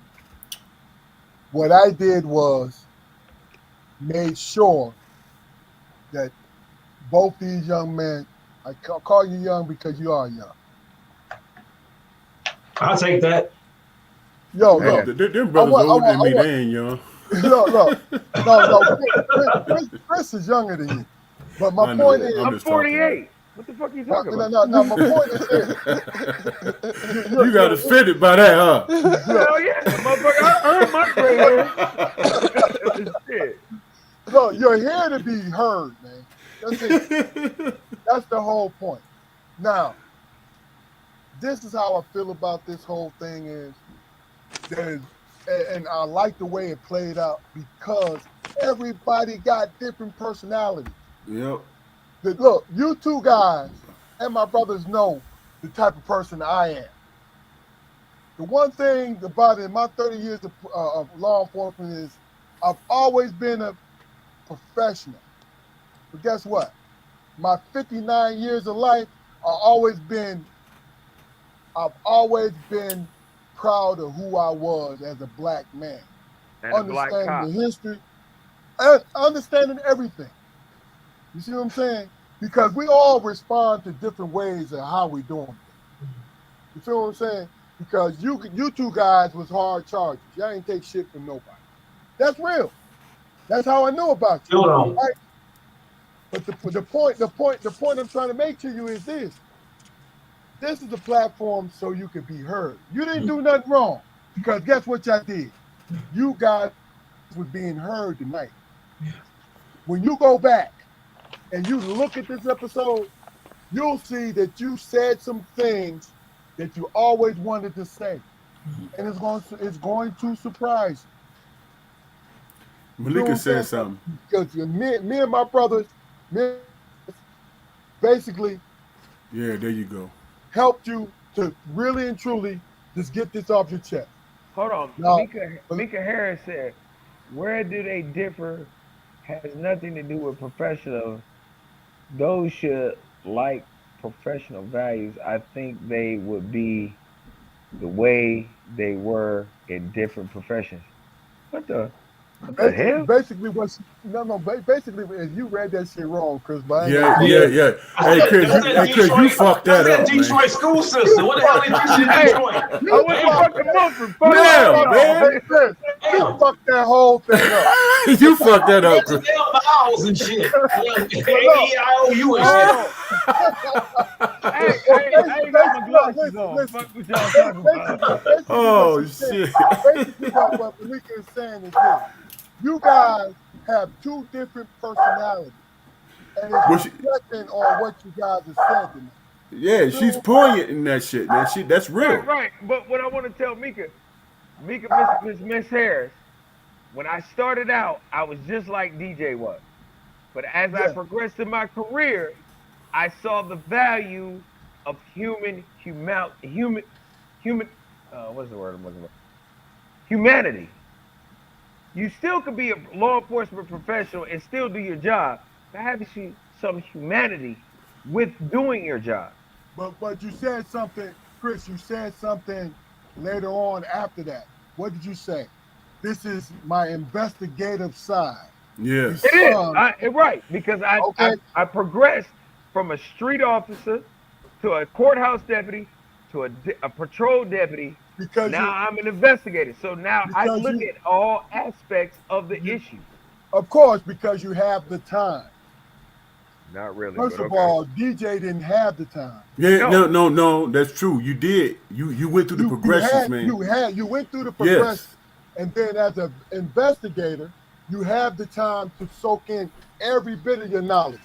And DJ that is DJ as a patrol deputy and as a school resource officer, right? He only had that amount of I'll give you experience. that. You feel what I'm saying? This Mika Miss Harris, I I love your kept comment. I interrupting you. might have fucked it up, but I got you. Hey, Mika Hey, Harris, Malika, I went to Detroit Malika, Public first, School. I first, fucked first that of up. all, My bad. hey, Malika, first of all, don't you dare take the credit of that man fucking that shit up. Hold on. First of Sorry, all, I did not have some topic. I was trying to type fast, laugh out loud. Okay, Mika, I got your back. I fucked it up. I was. yeah, thank you. But here's my point. Hey, look, let us do this, man. I'm gonna get one. I wanted a couple. We're gonna have to come back on this, but really and truly, what I want you guys to do, real quick, all four of you guys, just quick answers, man. Right? And this is from But Sarah so, can you Dalton. really give quick answers Yes, to sir. what? Hold on. Let me Listen, finish. listen, Chris. All right. Go ahead. Listen. Go ahead. I think Bullshit. during the time of you and DJ's debate, right? I was looking at these joints, and these are kind of things that you can quickly answer, right? Okay. Shoot me one. Sarah Dalton, that's my Pittsburgh sis. Sarah Dalton. That's a great woman right there. She says, if you could change anything about the profession, what would it be? Training. Okay. Training and hiring. Okay. And I'm gonna say the reason I say that is because hold I on. came. This is from a black officer's point of view, right? It Black is a black. officer. Hold on. I was hired All under right. a black sheriff. John Baker, the original John Baker, hired quality, not quantity. Your credit had to be straight. Your education had to be Hey, straight. You had to hey, be straight as an individual to even join the Wake County Sheriff. I'm sorry, the sheriff's office. Yeah. So I say it goes back to quality, not quantity. If I get 5 good candidates that meet the standard of what I set forth, then 25 candidates that barely just make it just to fill numbers, I'm looking at a lawsuit. But But if I hire 5 good guys that I know that I sit down with, I interview personally, and I talk to them and I'm like, okay, what is this? What do you think about this? What do you want to do with this? But where do you think your career is going to go? And they give me honest answers. Those 5 good guys are going to be here. gotcha. DJ, DJ, yes. you You need may me to answer read the that. question? If you could change anything about the profession, what would it be? The type of people that are doing the job. Simple. You got too many youngsters out there. Give me, give me, give me. I want this. I want that. I want to do this job. I want to do that job. They don't have the experience to do that job. Go where you're assigned. Make the most out of it. Treat people the way you want to be treated. Next question. got him. Okay. I agree with that. Okay. Jaquari and Damon, real quick, what do you guys think you want to see if you wanted to change anything about law enforcement training?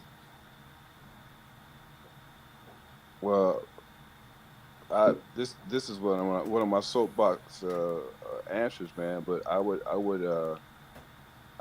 try to build programs, man, to encourage young folks who live in the communities to police the community the right way. I mean, that's one of the things that I believe is lacking in our black thought is love for community the right way. You know, I mean, we all have love stories about the ghetto, all of us. But shit, the ghetto wasn't even a black concept. It was foisted upon us by whatever government happened to be doggone in charge or whatever. They threw something on the wall and watched it stick. But I believe this subject needs to expand. On this platform. In fact, I would be willing to relinquish my seat to make room for some more of your colleagues, working and retired, to sit on this platform, strong perspectives, and talk about their experiences. Regular citizens need to hear that conversation, those particular strong perspectives. Okay. You know, I mean, I'm gonna say this. Damon, Oh, Damon, go ahead, Damon. My bad, Damon.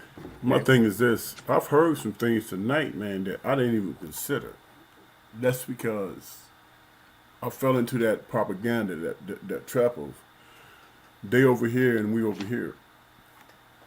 You know, I heard two different perspectives from two different brothers, three different brothers. You know what I'm saying? You have to take into account, man, as it pertains to what the job is, what the job entails. You know what I'm saying? Judgment, man, comes because, the louder voice, you know what I'm saying, set the stage or whatever, man. But I just listened to three different brothers tell three different situations. So how the hell you gonna be judgmental across the board? Paint everybody with the same, with a broad brush. You can't do that. You have to be able to have patience to sit down and listen. What I would change, man, is my attitude towards laws enforcement, because that's where it starts at. You know what I'm saying? If I get stopped by a black police officer, if I'm in the wrong and I get caught, then that's just what it is. You know what I'm saying? It doesn't mean that I ain't gonna try to talk myself out of this shit. You know what I'm saying? But at the end of the day, when I'm paying all them lawyer fees and all that shit, I'm paying it for a reason. I'm not paying it because I'm innocent. I'm paying it because because I did some shit. That's not to speak on people who got jammed up because they were innocent, but I'm simply saying it's all situational. Situations happen with people. You know what I'm saying? And it takes a hell of a person, man, to be able to recognize that, okay, this person is not a bad actor. They just got jammed up. Chris, that's compassion. This person got jammed up, and I run into DJ. If I got an ounce of goddamn weed in the car, I'm gonna be mad at the man because he's doing his job. You know what I'm saying? You just have to, you know what I'm saying? You have to accept responsibility for your actions. You just have to do that. Right. And not judge a person because they're doing their job. I'm not gonna judge a person because they're doing their job and I'm in the wrong, but I'm gonna appreciate the person who has compassion for me when that person determines I'm not a bad actor.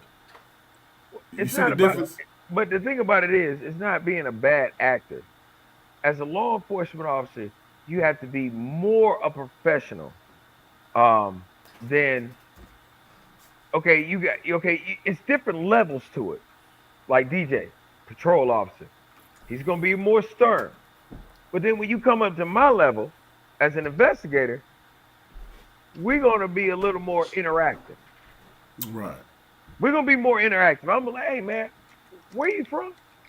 Oh, you from Detroit? Me too. I went to Mumford High School. Where did you go to school at?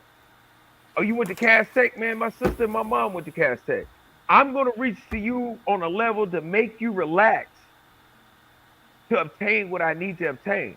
But I'm not going to degrade you in the process. And that's what you have to realize. And like I said, I'm a second generation cop. My dad was a Detroit police officer, Detroit homicide investigator. I literally got in this line of work because of him. I went to college to study criminal justice because of my father. And I wanted to be just like him, but I realized in my career I'm not like him because he's better than I am. And I try and I strive every day to be just like that man because he did a lot for law enforcement and being black and being law enforcement in the 60s and 70s. So I take him as an example because I'm still in contact with a lot of his partners. And I try to emulate or copy myself after what these guys did as black officers in this line of work and for our community. I was just like DJ and keep a confirm this. Hey, hard line, boom. I got a violation, your ass going to jail. Bottom line. Bottom line up front. But as I progressed in my career, it's not that I got lazy. I saw more of a value and I started building on it. So I'm not saying DJ's wrong. I will never say he's wrong because, like I said, I work with the man. But when you get reached to the level of investigator, your priorities are different. You're not trying to get to the root. You're trying to get to the deeper root where the root come from. If that makes any sense. No doubt. Go ahead. You know what? I think we all forget. Hey, hold on before you go, Jaquari. I got 2 questions after Jaquari is done that I want to cover. Go ahead. I think we all forgetting the fact, man, that people make the world go round. Hey, Hey, look, I remember. Yeah. I remember.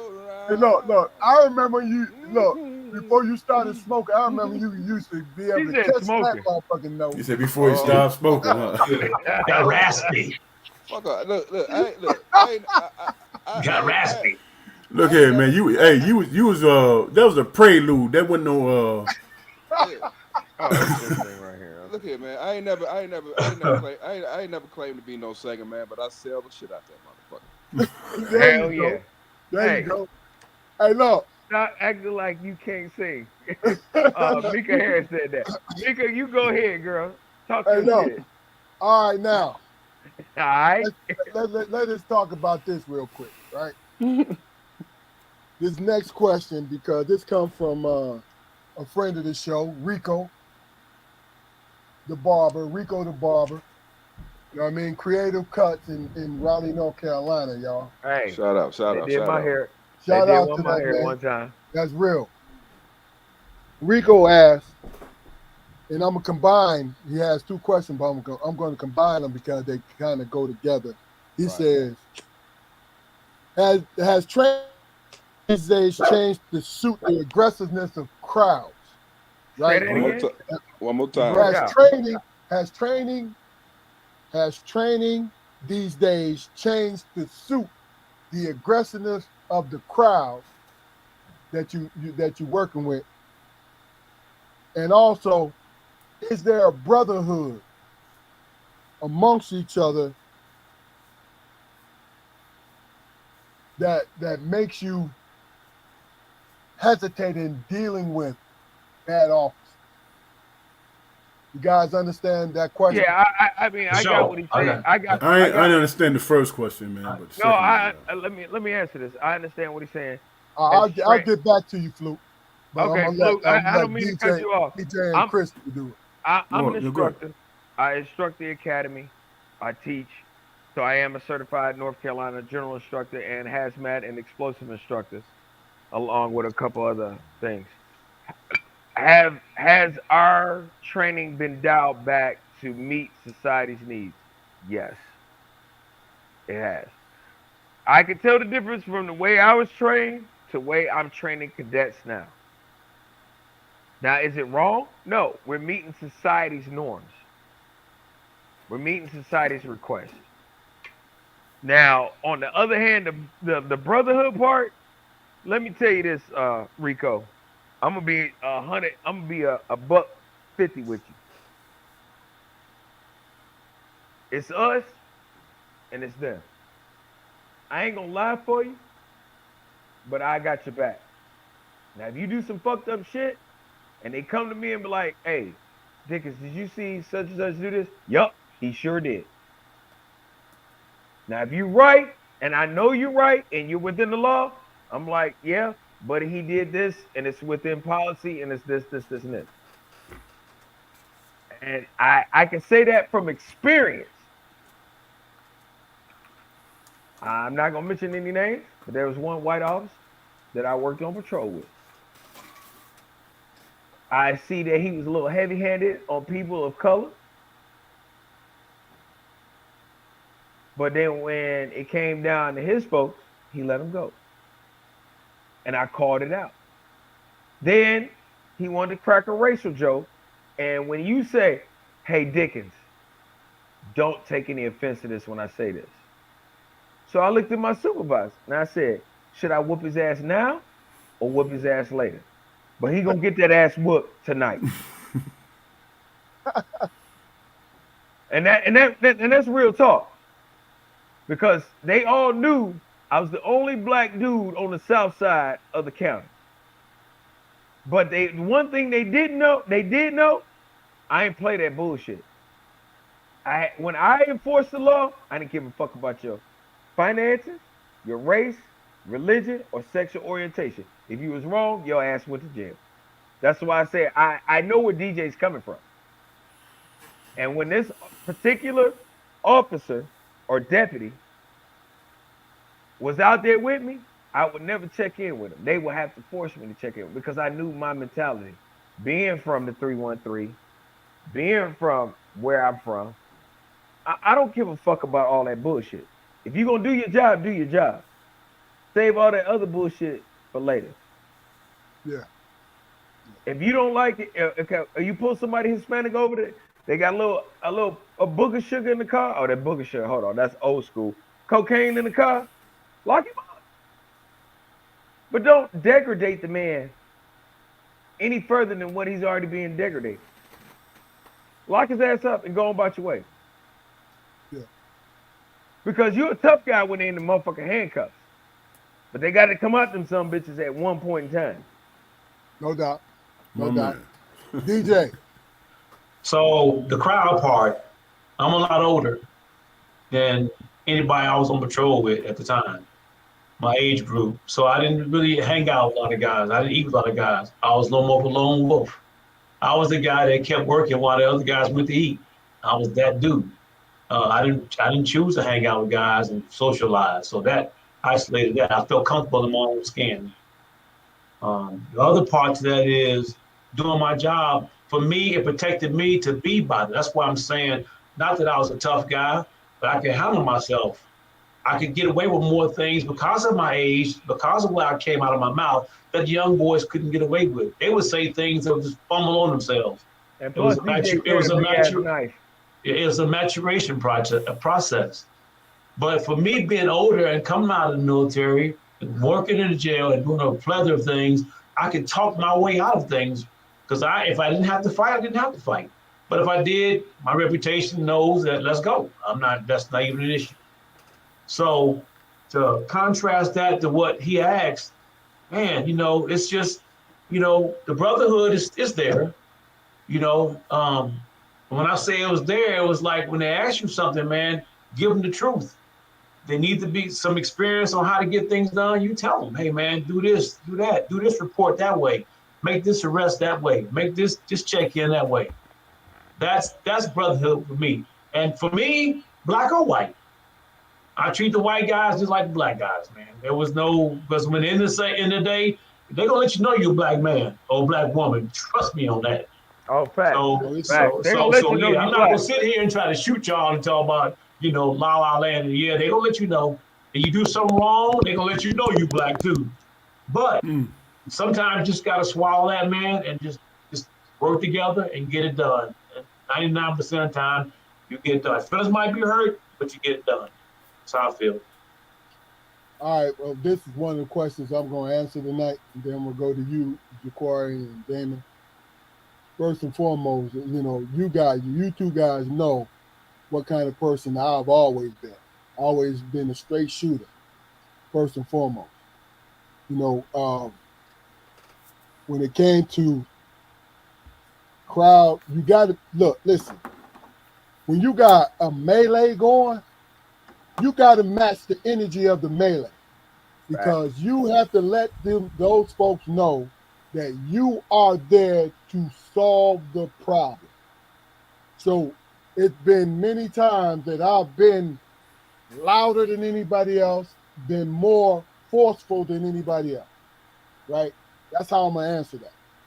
Now, as far as I've been retired since 2019, so I don't know what, and Chris spoke on it. I don't know what's being taught now, but that's how I handle this shit. Now, when it comes to the brotherhood, first and foremost, I am John and Margie's son, Keith, first. Mm-hmm. They set the standard on how I approach the world, period. That's it. Because they were great examples on how I should step into this world and be who I am. Now, when it came down to, I never allowed anyone to be abusive when it came to situations that I was there part of. It's been many times when I put a hand on the shoulder like, all right, you good now. Calm the fuck down. Oh, yeah. First and foremost, let me say, because of the color of my skin, but also just as equally, I had to work. You are not going to put me in a fucked up position to lose my job and then my family has to suffer. Yep. Because first and foremost, I was always a professional. That's all I concentrated on. But Hey, of course, Keith, you remember this? When a certain sergeant said, I can't follow all of y'all every day. yeah. In roll call, you remember that? I And you were remember. like, ho. Hold the fuck up, man. Why do you need to follow us? We ain't doing nothing. Yeah. And it was at that point I was like, oh shit. But see, that was the youthfulness in me and the wisdom in you that caught that. First of all, and I said it earlier, being a professional. So that's what I had to say. Jaquari, you have something to say? You're on mute, bro. It's sort Who's of on off mute? topic. I was. It's sort of off topic, fellas. So please accept my apology. But I got a buddy of mine, man, who a couple of years back bought an AR pistol with a collapsible stock. Is he a felon now? That's the first question. No, If, he's All right, not. hold on. I'm gonna answer Second, that. if he is, I am. Hold on. Jaquari. Wait. No. It's a Finish. two-part question. It's a Jaquari, two-part I question. know that. Let me Listen. ask it. Let me Listen. ask it. I get that. Chris can answer that. Go ahead, Jaquari. Come on, man. Why you let me finish?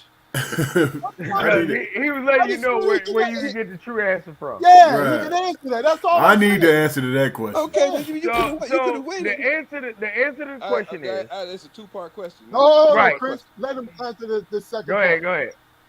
All right, and if so, if he's a felon, if so, what would you advise he do?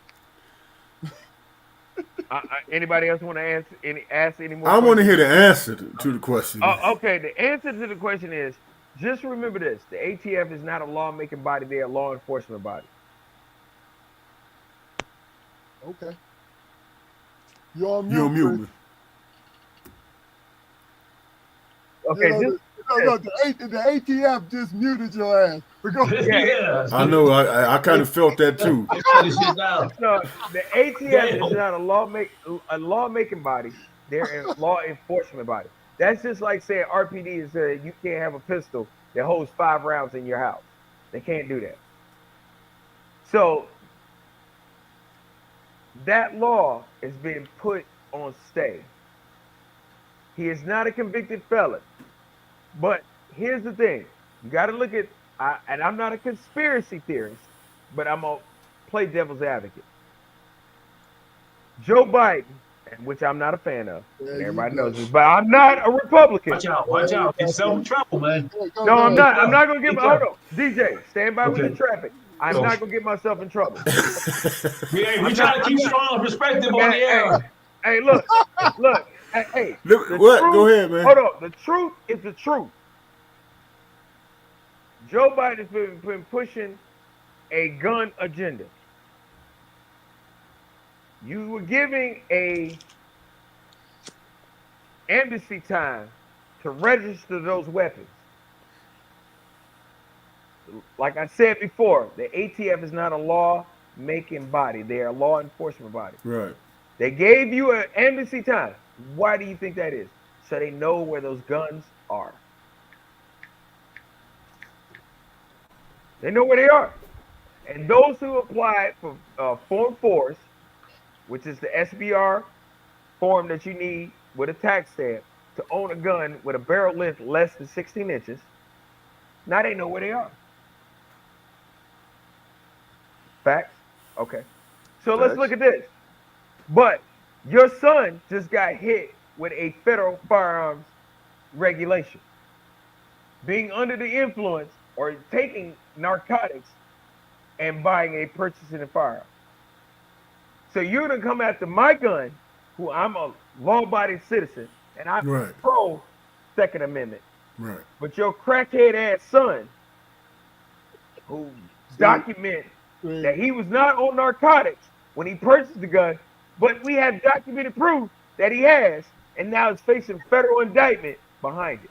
Get the fuck out of here, man. Yes, sir. That's Yes, why sir. I love about this strong perspective. That's proof.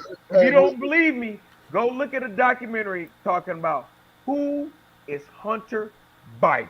Look, we always go through a conspiracy point in our episode. But here's the thing: have you heard any more about it? Oh, sir, that's the president of the You United States. haven't not heard anything about it. I don't. Now, well, why have well, you heard but- anything about it? Because my his buddy- son is under indictment for a firearms related violation on a 4473, and he checked the box that said he has not used narcotics. But his laptop got out, and he fell asleep with a crack pipe in his mouth. I'm not saying no conspiracy shit. I'm saying what's true. So what I'm saying is, have you heard anything else about it? No, you haven't.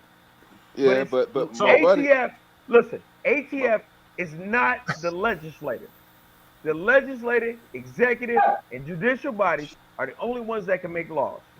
They're pushing But Joe Biden. they can make draft proposals though. No, they cannot make dry proposals. A proposal is not fucking law. But I know that. I'm Law, saying they can a make. statute, a general statute, a law, a city code. That's law. Okay, And there's nothing on the law that says you can't have an arm break. Jaquari, is You your have a question what? asked? Jaquari, Well, Jack, somewhat, but I mean, my buddy, he only need to hear that once to have it scare the shit out of him. So, The All silver right, bracelets hold to on. do Mr. it. Harris said, yes, if you're watching Roland Martin like me. I don't have Yeah. to watch Roland Martin, sweetheart. No, There's no. a full documentary made by white folks. First of Who all, is Hunter Biden? First Check of it out. all, I'm sorry to interrupt you, Jaquari, at the time because you was in the middle of your joint. But when I said that Chris could answer that because he collects firearms just like you and Damon does. oh I don't my know God. if DJ does. Oh my I don't God. know. I got my fair share. Yeah, Hey, I don't know. This. That's why I'm saying. I got enough to make the zombie apocalypse go back to where Don't it tell came on from. yourself, man. Don't tell on yourself now. Dad be knocking on your door. I'm Hey, saying, tell me, kid, the damn door. Hey. Hey, they can knock all they want to, but my shit got papers on it. Hey, my shit got papers too, man. God damn, bro. All right, listen. I can make The Walking Dead go back to the live dead. Let, let, You're not gonna make me. let me ask this last question, and it's really directed towards you, DJ. You might be Okay. able to chime in, Chris, but Karima Majette, this is her Who is- question. Oh, You don't know I don't but know. that's go Queen. ahead. Her nickname is Queen K for a reason. Tempo, She's a friend of the show. Hold But on. Mika Harris said they talking about Hunter regularly, so it is not buried news. So to those that follow the certain me, hey Miss Harris, I ain't making this stuff up. I ain't no, making it up. no, she agreeing with you. She agreeing Oh, with you, Chris. See, that's what I'm talking about, boy. No, So all I need to know, man, when my AR with the adjustable butt on the motherfucker, is that legal? look at you, dog. It's registered. Let's get off live and talk about this shit, Yeah, man. let's we get it talk about that offline. then. All right, I did say that out loud, didn't I? Like a motherfucker, but it Damn. is what it I is. mean, loud as fuck. All right, Look no, here, man. no, All right. hey, My buddy's scared. Goddamn it. Your buddy, why your buddy scared? Because he don't know what the hell to DJ, do. Yes, sir. I mean, DJ, is he I'm walking? Is waiting he on walking Yeah. you. around in the car? DJ, Huh? we gonna Oh my direct the Lord. question to you. He My, wanted my he wife wanted to Go cussing call. me ahead, out now. DJ. Talk to Miss He Special. wanted to Oh, call. Hey, hold on, hey, baby, I'm sorry. hold on. All right, DJ. What systematic measures are being taken to intercede with middle school and high school students to prevent them from being in the juvenile justice system, in your opinion? So, speaking of Wake County and Johnson County, which is where I live, they got this soft approach because so many African American and Latino children are flunking, failing, getting suspended. So what they went with, from what I understand, and people I talk to, they go with this no hands-on approach. Like the kids can leave the classroom, some of them, and go to the principal's office, get a Jolly Jolly, a Snickers bar, and go back to class. They're walking out of class. Some kids are wearing hoodies. They're allowing that to happen because they really want to stop the numbers from being exploding. And the schools are raising the kids. Not only are they feeding them, they're raising them. Parents are just dropping them off and not taking responsibility for a lot of them. And that's where it starts. That's where it stops. It's kind of really sad that what's going on. And you look at the grades, that's another big thing across this whole country. The grade point average, man, for a lot of these school systems are D's and F's. And that just tells you right there that either somebody's not doing what they're supposed to do, or the children not being enforced what they're learning at school and taking it home. Parents not doing anything. That's a travesty right there. Um, is there a fix to it? Man, it's going to be up to the parents. You cannot expect a 23-year-old teacher or 24 years old, 1 or 2 years out of NC State, to be able to raise a 19-year-old, 20-year-old young man that's been flunked 3 or 4 times, that's sitting out of East Wake High School and is there because the judicial system said he's got to be there rather than being on the streets. Well, I'm So gonna tell you this. it is a enormous responsibility, and it's going to take not just society, because society is prevalent, man. It's so easy to get a gun or get a Molly or whatever they drinking marijuana, just running rampant. Um, it's up to the parents, man. I'm gonna put it on them. Well, Yes. I can say this. Speaking from a law perspective, they messed up when we went to raise the age. Right, they trying to emulate Kentucky and Virginia to make Hey, 18-year-olds juveniles. But go ahead, Sarah. all right. Go ahead. No. I'm just reinforcing that you can go. Okay.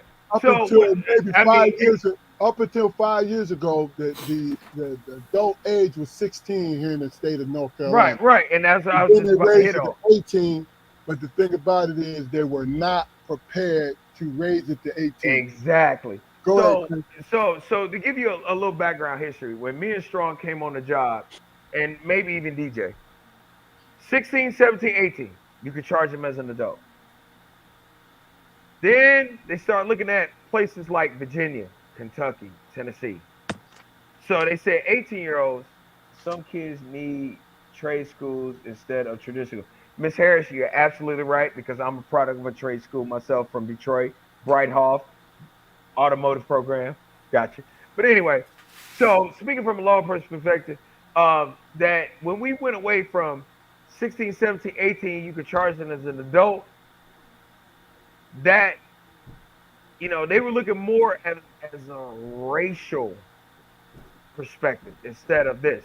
But now since they did to raise the age, where 17-year-olds once in the system, always in the system, this, that, and the third, you got a whole freaking flow chart of how you could charge a kid. Now more of your white kids are getting hemmed up by raise the age than your black kids.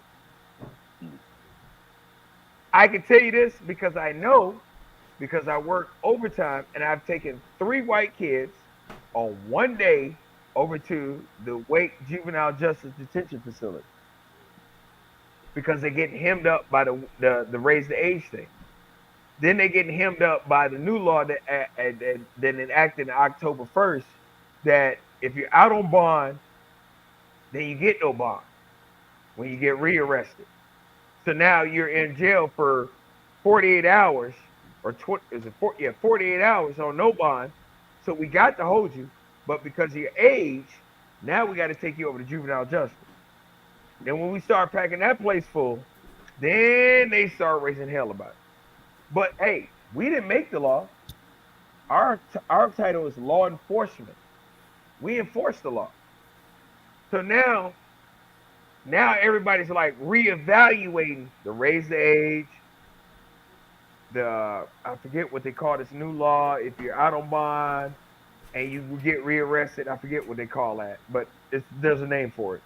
But now these legislative people who never worked in law enforcement, never walked a tier, never patrolled a dorm, never done nothing, are making laws that affect us as law enforcement, corrections, detention, whatever, probation.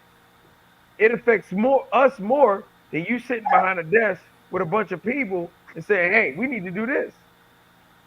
We need to do that. Case in point, when they shut down Dorothea Dix Hospital, they really didn't understand the importance behind Dorothea Dix. Now you've turned all 100 counties jails into an insane asylum. And people don't need to be arrested. They need mental health treatment more than being arrested. Because what is an arrest going to do with somebody that has mental health issues? Nothing. They don't care about that. Hey, Chris, hold on. You get ready to step into another realm. We're going to stay in this school realm. All right. Okay. Well, I mean, you're right. You're absolutely right. It all merges into one. It all merges. No. And you're making a great point. That I just don't want to just. Right. I think they need to reevaluate the raise the age and this new law. I can't think of the name of it. It baffles me. Okay. Because now you're criminalizing 17-year-olds and putting them in the system even more. Okay, now I'm gonna tell you, my last 2 years, year and a half, is when they raised it to 18. Okay? Right, you were on the raise the age here. And it got quieter as far as charging is concerned. So because DJ, you can't get the charges like you used to. Exactly, because even though you're index 1 or index 2 crimes. Most people don't understand that when it comes to juvenile crime, it's therapeutic. When it comes to adult, it's punitive. But juvenile is therapeutic. And to get that punitive, it's a very small fraction. They got to damn near kill somebody to get it. Well, DJ, let me ask you this question. Yes, sir. In your opinion, should they have raised the age from 16 to 18? No, I think not. And tell me why. It should have left it where it was. Tell me why. Because 16-year-olds are killing and raping and maiming and mauling. And you put them into jail, we used to put them in a jail at 16, 17 years old to serve their time. It's like any other adult. When you 16 or 17 years old, and in some cases 18, and you're going to to juvenile court, and all they doing is doing paperwork and sending you right back in the school setting, then you exacerbate the situation. And it can be worse than it was when they went in, because I didn't think it was, dang, no, I got away with all this. Now I'm really gonna wild out. So I think they should have left it like it was. And I agree. They worried about felony charges. They worried about having a record. Well, again, y'all, if you don't do the crime, then you ain't got to do the crime. If I may, man, I agree with DJ. Yeah, if I may, man, I think you guys are kind of speaking in my realm now. I mean, because you guys have had long and storied careers of arresting these in many cases young people, man. But they spend an amount of hours with you guys, but they can spend up to a couple of years with me. You know what I mean? And in my capacity, I've been tasked with trying to help them to build skills to reassimilate into society. You know what I mean? But how effective is that? It's not very effective. But that's not the overall point, man. The point is in the effort. I didn't truly understand what the sentiment of reaching one person was until I started this job. Hey, KJ Jones said, "So grown man shit, y'all going to sit with and hopeful like a grown man if I don't know. Okay, whatever." Yeah, but Hey, Chris, like I was saying, quit reading shit. Oh, my man, we can read it ourselves, bro. Okay. All right, my bad. Hey, this brother come with some poignant shit, and he try to read somebody's shit. Be like, I don't know what the fuck they talking about. Right, my bad. Hey, no disrespect, my dude, but you was hitting on the point. Go ahead. Yeah.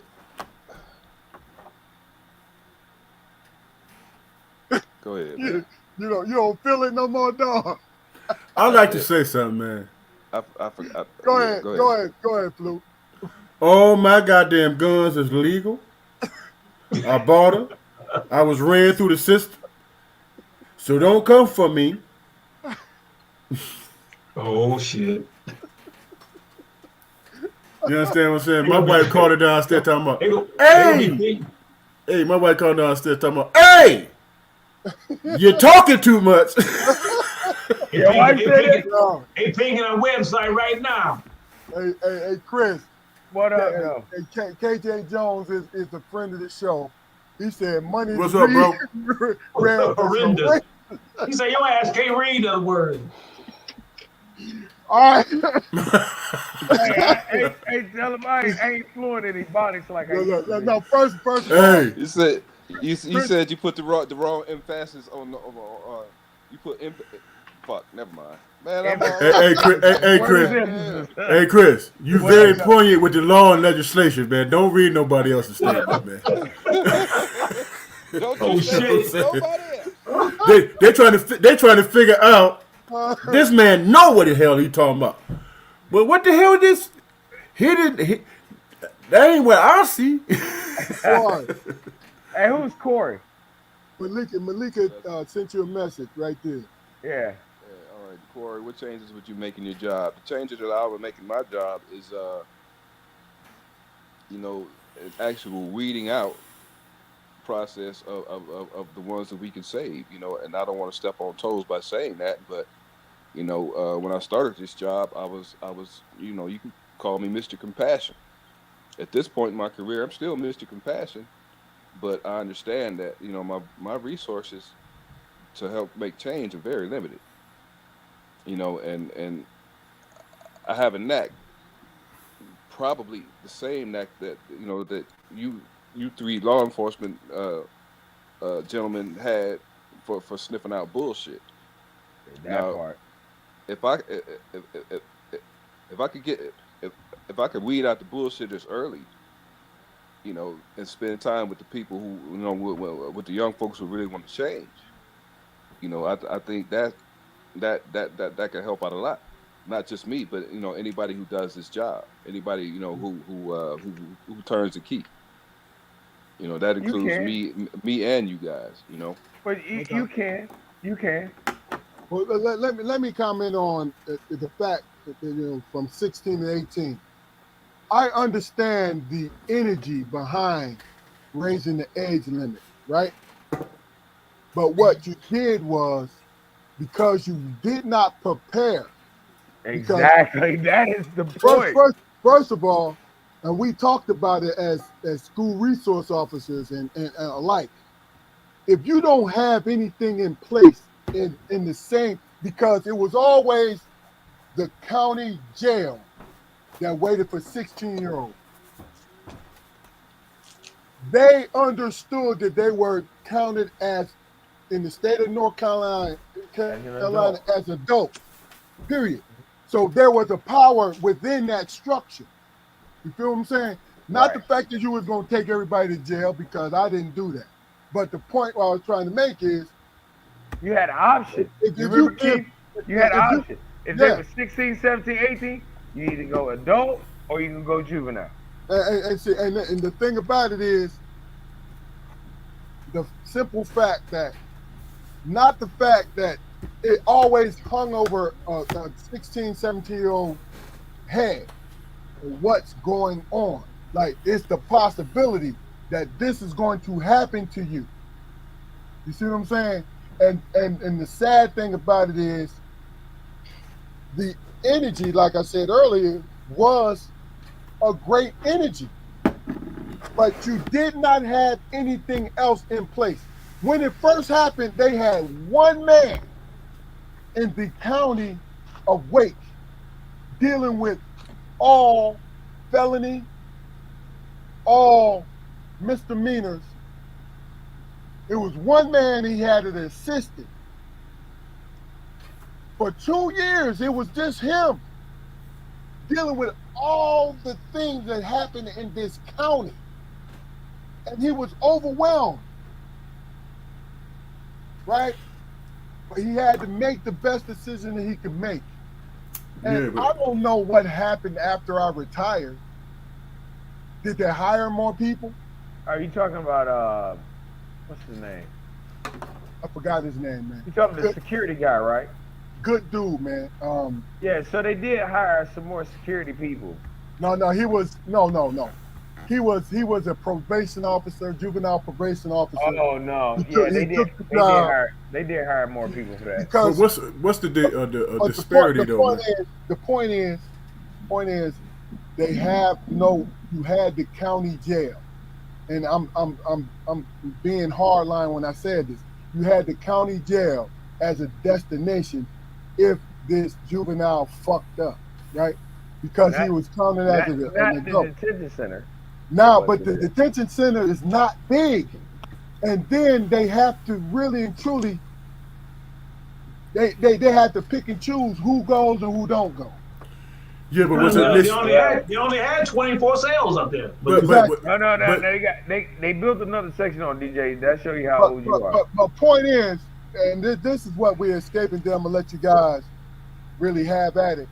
What we're escaping is this: the juvenile system is therapeutic. It's not punitive. So they will give a juvenile every chance to go home, unless it's a murder thing or it's a hard line assault. Any index one crime, they not letting them go home. okay. Was it I mean, who showed up more, man, in terms of underage, or whatever? Who showed up more, and was it a fair situation? You know what I'm saying? When you what's- say who showed up more, I what are you mean, talking about? ethnicity? Who was indicted more as youth? You know what I'm saying? Because Black. if Black Right, and black right. males. African American people, African American Right, so- male and female. so there's indictments, and then there's There's actual. hold on. There's no indictments on the juvenile level back then. The Okay. only time you got indicted if you got bound over to superior court. Murder and all that kind of stuff. Yeah. Then you Okay. were Okay. subjected to the indictment portion. Okay. But once So- you stayed on the juvenile level, and they didn't bound you over to Superior Court, You went there the was fuck no on. you were not Okay. you're not All right. subject to indictment. Okay. And look, when it comes down to it, this is me, and everybody on here know just how pro-black I am. I'm sorry to say it like that, but I just want to make a point. How pro-black I am, right? When you focus on, and this is what happened, when you focus on the black kids being incarcerated, because that's why they changed it. You know that, right? Oh Because yeah. it was more black kids being arrested and being put in There you being go.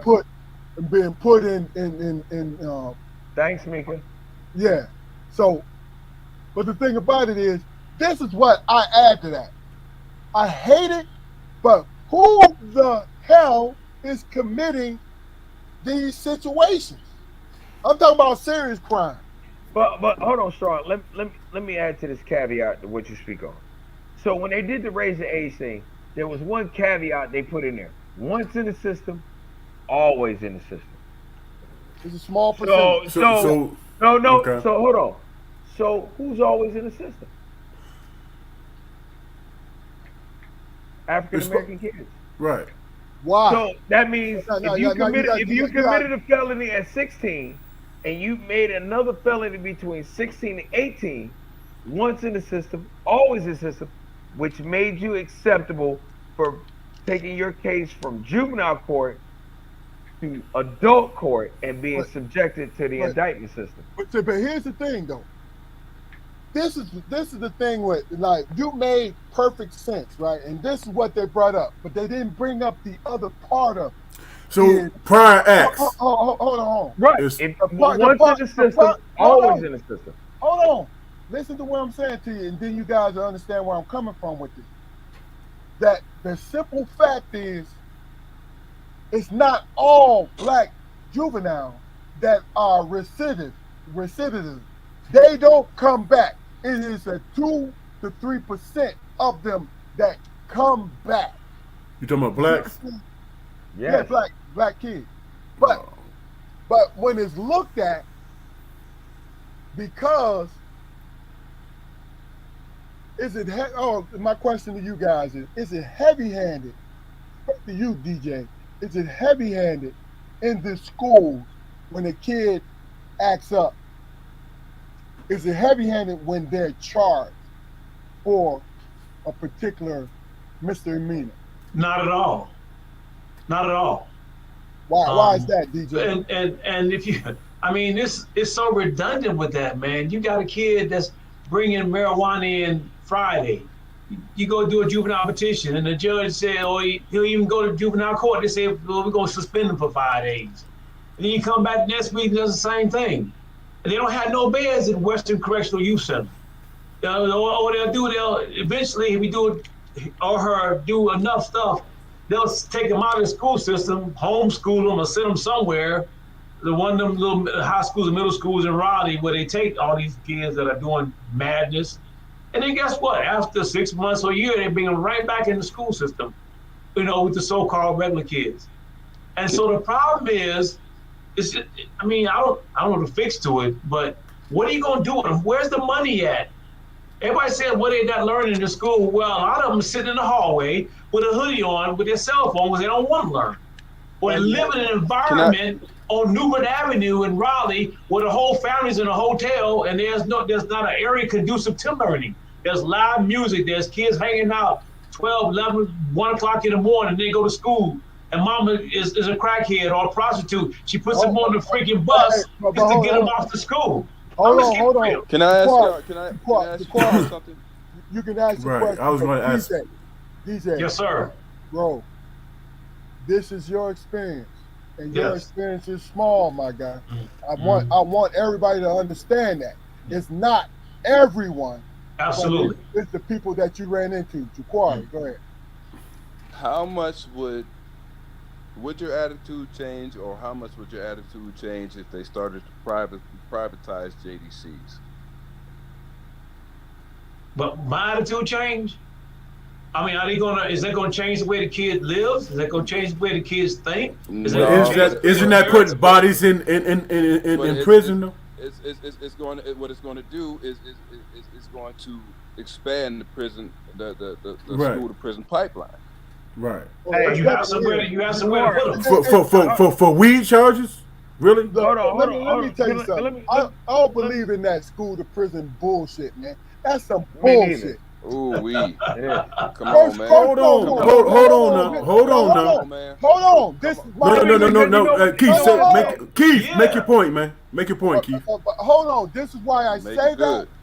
No, because I was a school resource officer, guy, and you understand that I was charging kids, and there was more kids who did not repeat any crime after that I charged them. You understand what I'm saying?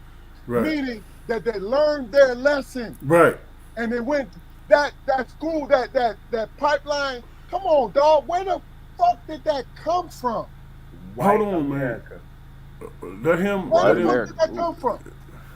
It came from white America, because I'm gonna tell you this. It came. It came easy from. way to I know it's an Oh, easy hold on, way Chris. to- Let Jaquan. All right, man. It came from blacks being incarcerated on an exponential level. That's where it came from. As grown men, it has nothing to do with schools. But my question was, That's all. Well, hold on. And That's my let me point. say this. Let me That's my let me point. say this. On a political, I just want on my a political question. aspect. Hold on. I just want my question. Ja'Cory, answered. hold on. On a political aspect, when we look at terms that have been coined, such as prison, school to prison, I didn't end up in a prison. You didn't end up in a prison. And we both came from inner cities. So I take offense to that term or that terminology, such as Keith does, because it does not fit every African American child that goes to a public school. They want to put that generalization label, just like they did me. Case in point. Okay. Case in point. Had a teacher, Miss Bushin, McDowell Elementary School. No, I'm sorry. Mumford High School. Told my mother, Camille Louise Bernardo Dickens, that your son does not have the aptitude for higher learning. Bitch, I got a master's degree in public administration. I served 25 years as a Wake County Sheriff's deputy. I'm about to graduate. I'm sorry, not graduate. My bad. I'm about to retire from a career after 30 years in 3 years. But can you make an argument? No, Is I'm that making an an anomaly? argument. I'm making the argument is this. No, sir. You cannot generalize every black child with that. That has nothing to do with what the system is producing, though. That's It right. does. That's right. That's right. It does. It does. Go ahead. And I'm going to say the reason why. Everyone Because has, if everyone you has label failed. a child, if you label a child at its early stages of life with a negative aptitude, that child is only going to believe what you tell them. Right, and isn't that what's happening, Chris? It's got No, nothing to it's do. not what's Not. happening. That's You not. know That's why? not. No. That's not happening. Okay, You Jaquan, what's your gentlemen- point, man? You gentlemen can speak to being a school resource officer. Okay. Never and- been one. and- Never been one. I've let been me a finish. street cop all my Let career. me finish, please. You gentlemen can speak to being a school resource officer and work and policing the community. I give you that. I'm a school resource officer, have been for the last 12 years. I enforce building policy which equates to law in my building and the state of Virginia. I've done it all. So I have the experience to say that there is an issue, and my question is valid. Nobody's saying it's an issue, though, dog. Nobody's saying that. Well, when I'm saying to you, your response was that Yes. you didn't think it existed. I'm telling you, I've seen examples of it for 12 years where it but exists. the 12 years of But what it's been your influenced experience by? there. the But 12 hold on, Flu. The 12 years that you were there is what you see in the part of the country that you're in. first and foremost, let's talk about the numbers. See, that's what I deal with. The numbers say that if it is the school, the pipeline, if that is, then we have no hope as a people. We cannot be on this platform. Our children cannot go to school because we are lost. That's what I'm saying. Basically, we're How many brothers you know got inmates. charges, bro? From both. young age. Okay. That affects them to this very day. Okay, now, is it the same amount? Is it more than the brothers that you know that never had any charges? Yes. No, sir. No, sir, bro. Stop Okay. that.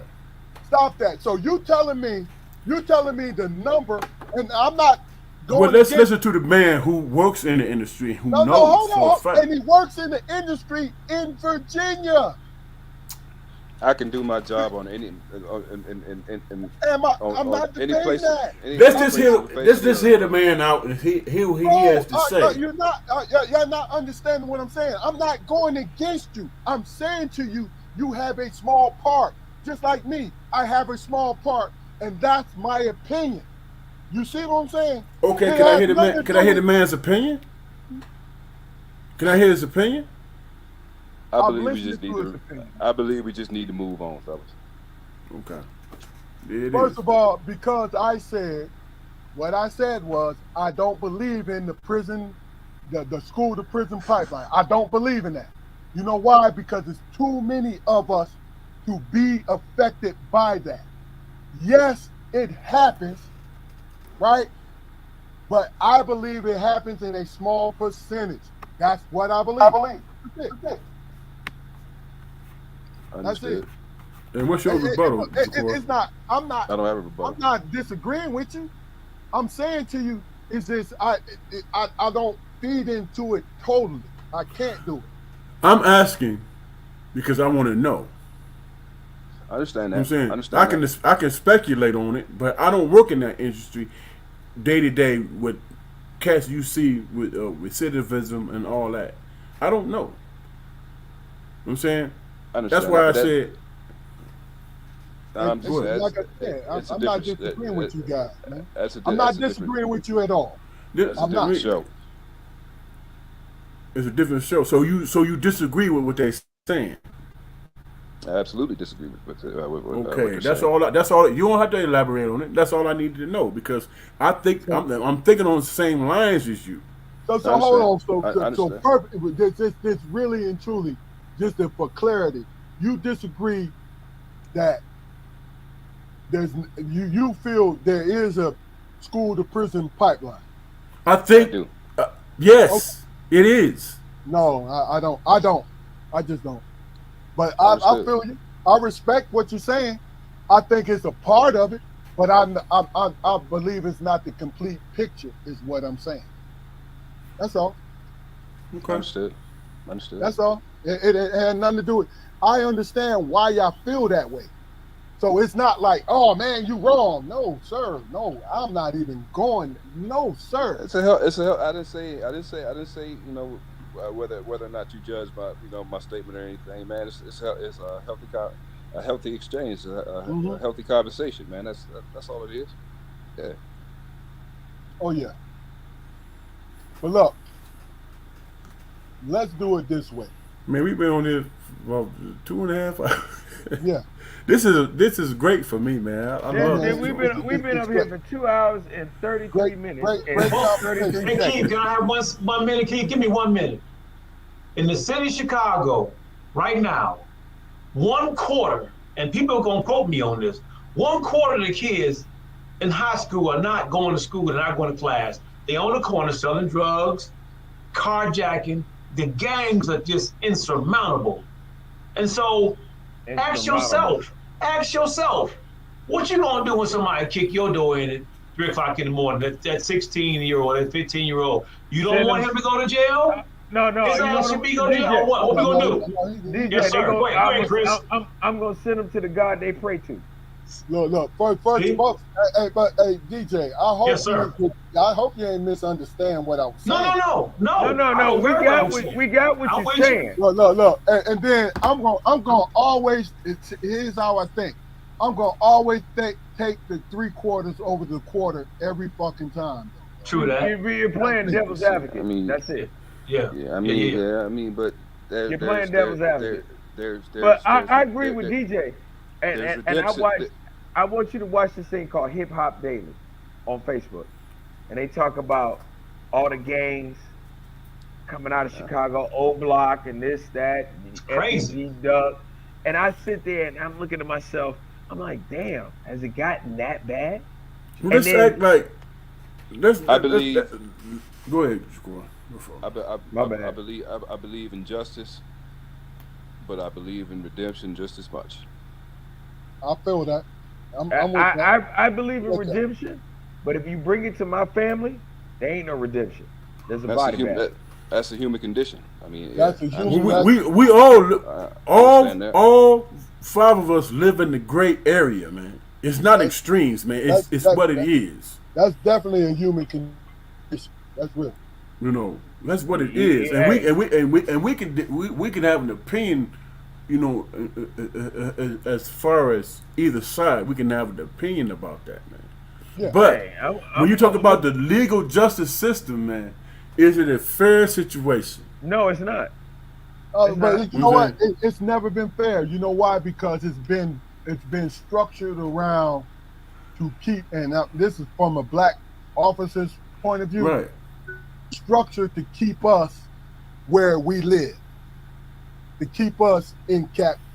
You know what I'm saying? So captivity. You know, hey, to be controversial, jokingly. So we in Gaza then, huh? I wouldn't say Gaza. I would say Jurassic Park.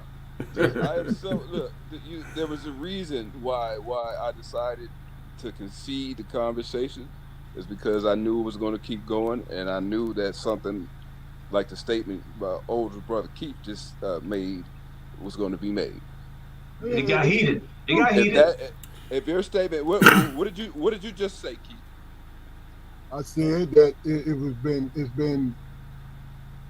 it's been laws have been structured to keep us in captivity. Mm-hmm. That's the truth. If that does not align with my point, then I don't know what does. You just admitted. Hey, follow the dialogue before you judge. I already said to you, I understood where you were coming from, but I did not believe it. I thought that was some shit that somebody made up when it came to school to prison pipeline. That is bullshit. Let me ask you this, and it's the simplest, most base shit that I can come up with to make my point. Why is it, do you think, that movement in prison and in school is dictated by bells? Got him, Is Coach. what? Got him, Coach. Dictated by bells. No. I ain't hearing. What did he say? He said it's movement in schools and in prison is dictated by bells. It's called conditioning. It's control. It's called conditioning. To keep control. It goes. Hold on. All right, now let me ask you a question. Hold on, Sean. Hold on. Sean, it goes back to Pavlov's theory. I get it. It goes back to Pavlov's theory. If you know anything about Pavlov's law, he cut the dog's jaw away. He rang a bell. Dog salivated because he was hungry. Yeah. It goes back to Pavlov's theory. But we have been, as a people, we've been conditioned to certain things and certain stimulants. You're throwing one-sided. When you make a decision, no, sir. Then what's the other side? You need to research. You need to research the American school system. Forget the research. You need to research the American school system. Hold on. Let me ask you this. When the kids decide, when he makes a decision to act out, that's his decision. Is it his decision or is he conditioned to act out? No, it's his decision. This is why I say the school pipeline. I don't But get it. that's a loaded question though, bro. It's not a loaded question. You just said It absolutely is. how. How? Because you don't know what that kid is going through and why He they make makes the the decision that they make. But hold on. No, hold on. No, Hold no, on. he makes You only responded. You responsive, man. You're not talking about you're not talking about the situation. Let him You being finish, Keith. responsive. But hold on now. Let tell him me- finish, Keith. Let him finish. No. Let him finish. I'm hearing what he's saying, but I'm also responding to the fact that if you make a decision to do something, is it your decision? It is. It is. That's my point. Okay. It's your decision. Have you ever been in a situation where you was born out of hopelessness, man? Hopelessness. Have you ever been in that situation? First of all, we're bombarded by hopelessness as black men. Okay, then. So that there is that. Okay. There is a certain percentage of that, man. A percentage. You said percentage. You didn't say you were speaking in absolute. I'm saying to you, when you make a No, decision, it is an absolute if it's a certain percentage doing it. In that percentage, there's an absolute, bro. What?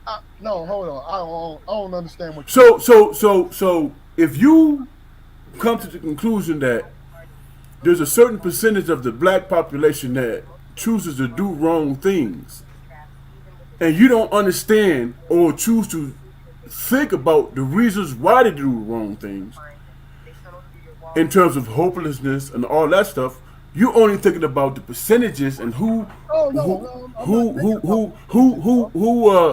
achieves and who does not. When it comes to hopelessness, there's going to be a certain amount of people who is in that hopelessness situation, bro. They're going to be there. Okay. Can I say something? Okay. So do you dismiss them? No. Hold Do on. you allow them the opportunity ask you a to question. learn from their mistakes? No, did I say anything about any percentages? I said your choice is your choice. Okay, so, and I broke it down. Hold Are on. there laws? I said your choice is your choice. Okay. And the thing about it is, it's affected by how young you are, because it's what is it? It's impulsive. When So you're you young. engaging in percentages?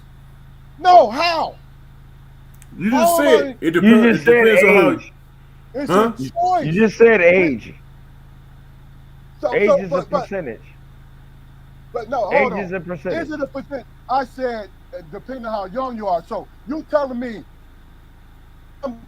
include that as a percentage when you are impulsive? You are impulsive as a child. Are there laws in the state? Are there laws in the state of North Carolina that protect juveniles from the decisions that they make? All the juvenile laws. It's a therapeutic system. Yes. It's a therapeutic system. Okay, Yes. so why? Okay, I mean, yes. I understand. They protect it because of their youth. They protect it. But you're not. But that's not what you're saying, Keith. No, But that's not what you're saying. I'm answering Jaquari. Does it make it right that they made that wrong decision? No, it doesn't. Okay, It now doesn't. But does it make it right to? I'm taking into consideration. Does All it right, does go it ahead. does it I'm does it listening. make it right to warehouse them in a place where they're only going to learn how to do more stupider crimes? Right. And not only that, Hold on. if you're 14 years old and you do something stupid, are you gonna be? I'm speaking Is about that who choice. you are? I understand No. what I'm speaking about. Choice. I understand. I Right? understand. I'm not speaking about whether or not you are being incarcerated because of your youth or your choices. I'm speaking about individual choices. That's all I've been speaking about. What's the difference, man? It is a big difference, bro. You don't think so?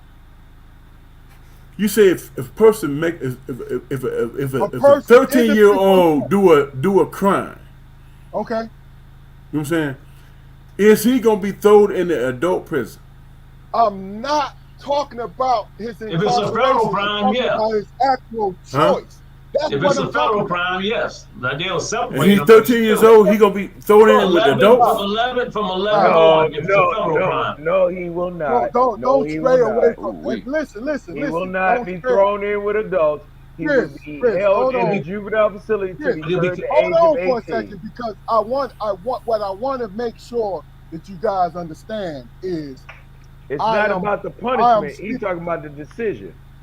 I'm making the choice on the decision as a Okay. juvenile as you go into adulthood. It has nothing to do with what the municipality or the local government or the state government is doing to these kids. I'm not disagreeing with you on that, guys. I'm saying to you is when you make an individual choice, how much accountability do you have for your choice? In the state of Virginia, I mean, anybody under the age of 18 can't make a decision, basically. Okay, I get that. But just in your opinion as individuals, how much accountability do you have in making a choice? I believe there needs to be absolute accountability, but I also believe in justice Okay, and redemption. yeah. And so, look, And there's variables to that shit, man. It's not cut and dry. but that's my point, though, dog. I'm not speaking on cut and dry. I'm not doing that. Okay, All I was saying, then I apologize to you, brother. I thought that you. No, you don't what need you to was doing. apologize because what we were doing was we were talking this shit out. You understand what I'm saying? I think it should be a curfew So countrywide. when I said prison to school to pipeline, it was school to prison pipeline. You said it When was I didn't bullshit. believe in it, yeah, because the kids make their actual choice, and the schools to me, when they say that, whoever brought that up is what they're doing is making an excuse to throw these kids away.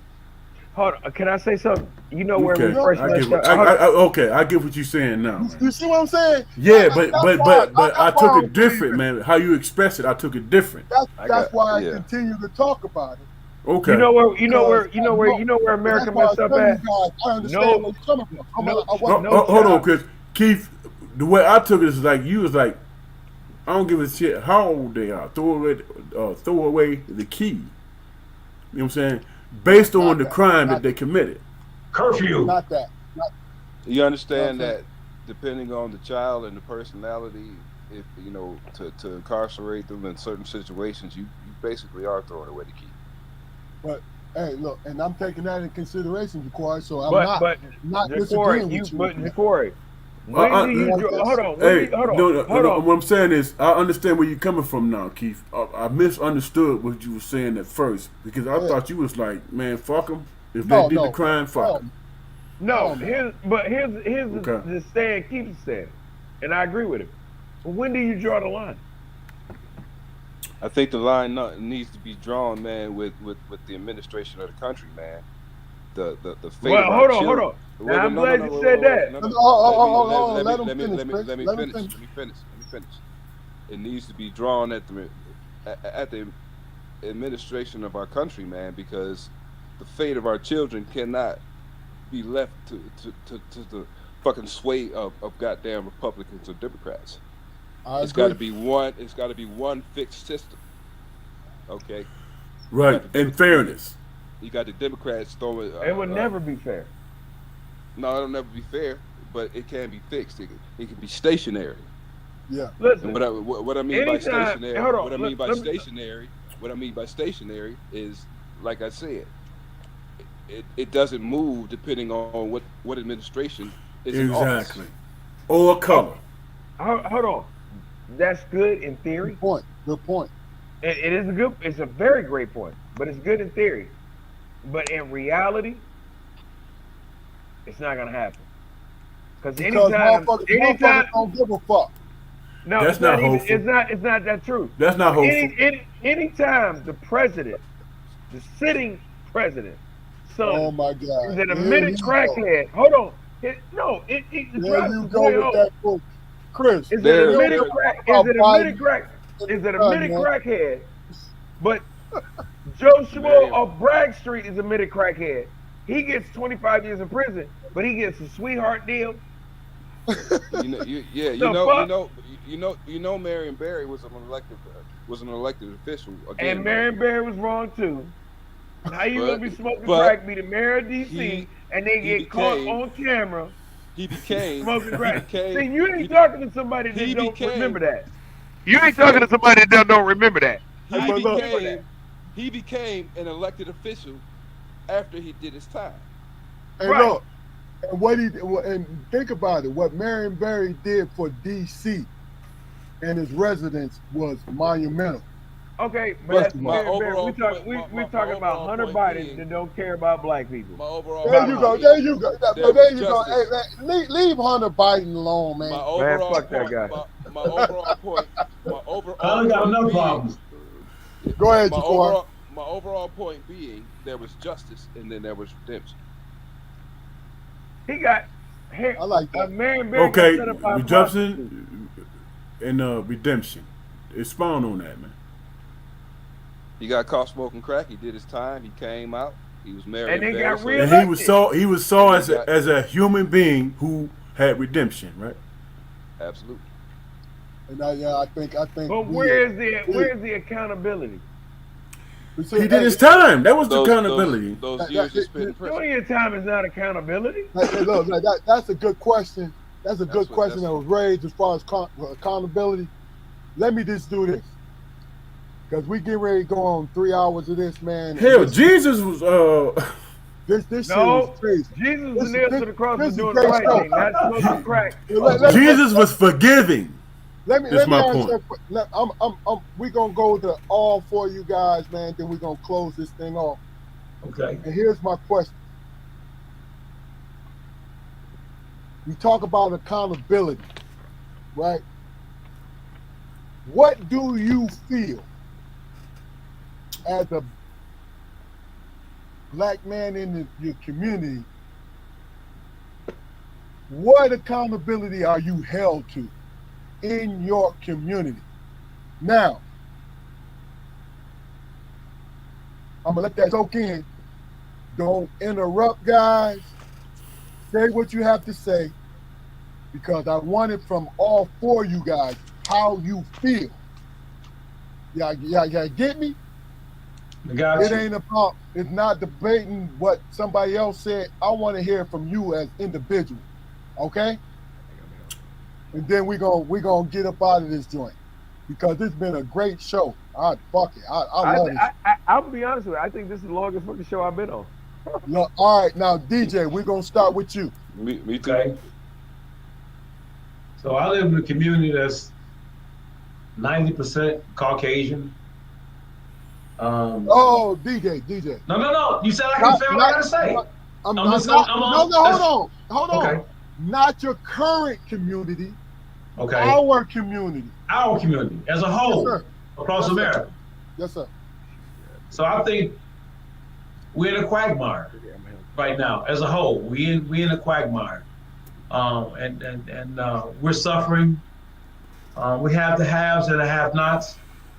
From what I see in my experiences in all these years I've been on this earth, as a whole, the African American community is lacking, different things, infrastructure, money, just as a whole. So yeah, it's an uphill battle. It really is. And I say this right here. Shoot. We talk about going back into our communities and living. You know what I'm saying? So I just feel like it's a tough situation we're in right now. Okay. That's how I Malik feel. crazy, man. Okay. Chris. I mean, That is a true fucking statement. I'm going to speak from several perspectives. One from an inner city youth, second from a college graduate, third from a law enforcement professional. It's all about choices. It's what you choose in life. If you choose to fucking fail in life, that's what you want to do. I know people that I've ran across in my 48 years of living that didn't have shit. that became Rhodes Scholars, became lawyers, doctors, whatever. But that's their choice in life. They choose their direction and path in their life and never let nothing stop them. I like I said, I can count black people who counted me out in the game. Not white, but black. From the collegiate level to the high school level. And to my professional level, black people that look just like me. But you know what I told them? Fuck that. If you could do it, I could do it. Now, it might take me a little bit longer, but I'm going to get it. And when I look back on my career, I can hold my head high with the last name Dickens as being a second generation law enforcement, having a college degree, having a master's degree, being a general instructor, being a hazmat instructor. When people counted me out the game, I never gave up because I let my haters be my motivators. And that is to include family members. See, everybody want to count family members out. I don't count anybody out. Preach, bro. Preach. And when your own family that shares the same DNA say, well, do you really want to be an instructor? I'm going to tell you, I ain't got no shame to say. My own mother said that to me. I said, Mom, if these white boys could do it, I could do it. Not only am I an instructor, I instructed several other areas, which I get paid for very good in community college. But if I let the opinion of somebody else dictate my outcome, then where would I be in life? Mama. And I know for a fact that other entities and other variables in my professional life were going against me, and I allowed them to do what they do to me, dictate my outcome, I'll be nowhere. I wouldn't even be worthy to sit on this podcast. But you know what I said to them? Fuck all y'all motherfuckers. Put your hands on me and find out. You get a hug, man. Fuck all y'all. Fuck all y'all. Hey. Put your hands on me. And that's the attitude a motherfucker should have, bro. Straight up and down. And my thing is, hold on, DJ. Fuck all y'all. Put your hands on me and find out. But you know what? Nobody put their hands on me. I've been here 25 years, and I'm about to retire. But see, when we as a people allow people to dictate our own outcome, then we are the victims. We victimize our own self. Right. And when you victimize your own self, you have nobody blame but yourself. But your damn self. Preach, bro. Hey, I'm done. I'm done. Let him finish. I'm done. No, I'm just. He. Go ahead. It's on you. It's on you now. He said he done. Listen here, man. Listen here, man. I always had my detractors in life, man. But I can tell you about my life and my wife and my family, man, that contradicts my contractors. You know what I'm saying? That's my life. I would venture to guess that's a black man's life in this world. You know what I'm saying? Don't judge me unless you walk the mile in my damn shoe. Amen. Amen. Be my fuck-ups, excuse my language, or my accomplishments.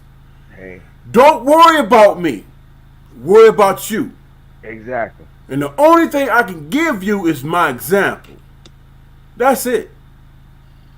You either gonna be with it, hold my transgressions against me, or you gonna see my accomplishments, you know what I'm saying, and see that I'm worthy of somebody to pay attention to. That's your choice. You make that decision. But it's not incumbent upon me to pay attention to your ass. Because if I do, I would never be shit. Because how we are conditioned, especially as black people, we're not going to look at accomplishments and say, hey, I'm good with that and I'm following that shit. No, we're conditioned to hate each other and hold shit that we did when we was in our damn teens against us. Speak. That's what you're going to do. So, who do I trust? My closest confidants, my loved ones, and my damn self. And that's against the world. So anybody that's doing that, Detroit versus everybody, baby. right, go Lions. Hey, what? Holla back. Anybody that's doing that, man, got my attention. I'm not going to judge you about your past. I'm going to judge you about what you're doing now. That's just like Martin Luther King said. He doesn't judge a man by his color, race, or creed or sex. He judges him by the character. What you're doing now. That's it. And that's what And, you're doing and if you see me doing great things, but you're going to say, oh, hey, bro, you're doing great things, but remember when you was like this or that? That's haterism. You are an enemy to me, man. And you ain't lying, bro. And I don't have to address you. And that includes Chris. family. Chris. I'm sorry, bro. I'm just sorry. I'm just thinking back. Man. I do not have to address you because you are the detriment to me. Exactly. Amen. You don't give me the opportunity to be better. Well. You don't give me that opportunity because you can't get beyond your own insecurities, man. You can't get beyond it. You want to hold me down to where you at because you don't have the courage to face your own shit. Anybody that's successful in this world, man, be it black, white, or whatever, anybody that overcomes a situation that they're being judged by should be held high and be worthy to listen to, because they're not judging their life by your expectations or your understanding. They're judging their lives by themselves and they're learning from it. That's what they're doing. And then you got some old clown ass person on the side who think they know something about you, don't know shit. Not your struggles and your trials and tribulations. They don't know shit about it. So how can you speak on it? Hey man, you fucked up. And the person to tell me that I'm fucked up, I can tell them 1,500 ways why they fucked up. Hey, bring us on home. All right. I could do that all day. You know what I'm saying? But at the end of the day, man, the people that you're responsible for, man, you got to be an example for them so they can be examples for others. And in doing that, this last point, in doing that, those people that's your age, that's judging you, can learn from your damn kids. And then they have to accept you. The fact. No, fuck that. Say that again. Yeah. They can learn from your damn kids that you a hell of a motherfucker. And they was wrong about you. Great you feel point. me? Great point. And that's just fact. Deal with it. There you go. Okay. Yes, sir. Jaquari. To start with, man, I don't believe that, as a man, the community standard should be higher than my own. We should all strive to be the best, most upstanding man that we can be. Accountability should bleed over from our homes into our communities. Our neighborhoods need to be direct reflections of our good homes. That's how we change things. Accountability is a skill that needs to be taught. No one is born with accountability. I like that, bro. That's an experience. Like You're right. That's deep, right bro. No, that's real shit right there. That's good. That's some That's Alex real Baldwin shit right there. right there. I mean. I had to write it down because y'all won't let me talk.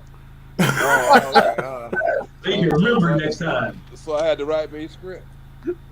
Hey, you might put that shit out there in the world on a card or something. I'm gonna tell you the funniest shit. People with the biggest personality, they feel like they don't get to talk enough. They be talking their ass off. Like, fuck. But look, What? listen. Did you finish your point, Spoke? Yeah. Okay. Look, this is strong. I don't think DJ went. My bad. No, DJ went first. But I'm hey, good. DJ, you want to follow up? Yeah, man, just right quick. I enjoyed this for y'all listening. I know I came off a little harsh, but that's just where I'm at. I'm That's never who gonna you change. are, man. Fuck I'm that. not, No, That's I'm who not, you no. I are, don't man. Hey, know. Fuck DJ, that. you didn't, man. Yeah, You You did. didn't. okay. I don't What know you no other said way. made a difference, man. You know. I And some appreciate people might say, man, you know, he did. I was at one, I guess 10% that y'all wonder about. That you know, man, he always by the book. He always, you know, when they see him coming. But people respect that. People respect that when you yourself, whether good or bad, they know how to approach you. They know your approach. This dude is gonna be like this. He an asshole, whatever. But I can deal with that because he treats everybody fair. I'm done. Hey, DJ, Yes, sir. absolutely. black community is the conservative community on this planet. Right. For Right. That's sure. all the fuck I gotta say. You Okay. know what's And this crazy is is, man, real, you made real. motherfuckers make a choice, man. You know what I'm saying? Fucking right. And Yeah. look, and your opinion was valid. I just, you know, you and Chris was bickering back and forth. Leave that bullshit alone because No, no, no. Oh no, That's we was no, I no. never. He That's know, not. he know, and I know our walk. So we just give it a yeah, different perspective, but yeah, you got to bring a little bit of change to it, a challenge. yeah. Because if you don't, a And, man don't feel challenged, you don't feel you're a man. and Shit, you got to challenge yourself. here's the No, crazy thing like about it. and like I always said throughout the show, I work with this man. We done He Hey, good. transported inmates together. We hey, done, we y'all, done, we done, we done did whatever we We did good. together. Yeah, we I, good, I have man. no animosity of him. I What actually, y'all, hey, what oh, both of y'all I ain't say brothers no did, animosity. I what ain't you, say no what animosity. Y'all both is under the same umbrella, man. right, It's just what one. both of y'all brothers did, man, was DJ made a motherfucker realize that, hey, man, you know, I feel this way, and I'm gonna do this, and I'm gonna be real with it. Yeah. Chris was like, maybe I need to think different. You know what I'm saying? Y'all both gave a side of law enforcement, man, that people have to reckon with, man. It's real. And that's what it is. Yeah. And they can pick and choose what side they're on, but it's both genuine, and it's what it is, and you cannot deny it. It is, man. Hey, And Chris. Keith, my brother, he said his piece, and you can go away with an attitude, man, but you have to deal with the person who went through it. Yeah. How the hell you gonna have opinion about some shit you and ain't you been ain't through? and you ain't walked a beat. You rode in a Hold on. patrol Hold on. car. Hold You on. ain't wrote a ticket or write an Exactly. Yeah. accident report. Get And the that's fuck Hey, out what of here. Chris, Yeah. real quick, last words, man, for the night. And then I Damon, we're gonna go to you, and then Jaquari, you bring it on home, man. I enjoyed the conversation. Like I said, I ain't got no animosity towards DJ. I ain't got no animosity for anybody on the show. If we can't express a healthy opinion about how you think, how you feel, then what state are we really living in? That's real. Okay, so we as educated black men, we as professional black men, have a platform that can promote others into looking in the optic of positivity of law enforcement, not the negativity, but the optic of positivity, and say, hey, them brothers did it. Why can't I do it? And that's what I live by every day. When I go and teach an academy class, my optic is to show them that, hey, those African American cadets that we have in our school, I want to be like that guy when I grow up. I want to pilot my career after that guy. Because I had an optic. Yes, it wasn't in the prison department that I worked for, but I had an optic that I grew up with. And that was my father, who was a Detroit homicide detective.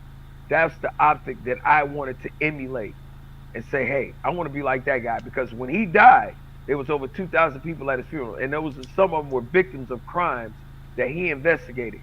And that That's spoke real. volumes That's to me. real. That spoke volumes to me as a teenager. What's good for the goose is good for the gander. And I said, I want to be like that guy.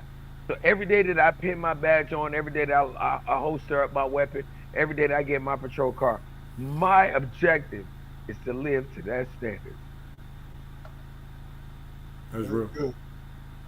Damon, real quick, talk to it. I think that, man, for me, it's all about when you look at the whole landscape of the world, man, that we're living in right now. Words matter, man. How you describe a person. You know what I'm saying? How you describe a person or depict a person, man, is how the world is gonna treat them. Where's your humanity in that shit? If I call you a thug or a gang member, you know what I'm saying? I don't value your life, man. If I call you a terrorist, I don't value your life or your families. Unless you can put that shit on me. Don't judge me by that. Because I'm trying to live in this world just like you. Don't devalue my life, man, with pushing a bomb or locking me out. Or titles. Right. Don't do that. You don't know my experience. You know what I'm saying? If I do something in response of how I'm being treated, then understand that. Understand that. Maybe you might say something to make me change my thought process. We all have that opportunity, man, to change somebody else's life or their mode of thinking. We all have that opportunity. But unless we are speaking or engaging with each other, human to human, that shit is never going to materialize. It's never going to happen. And then we count the casualties and shit. And we become desensitized towards it.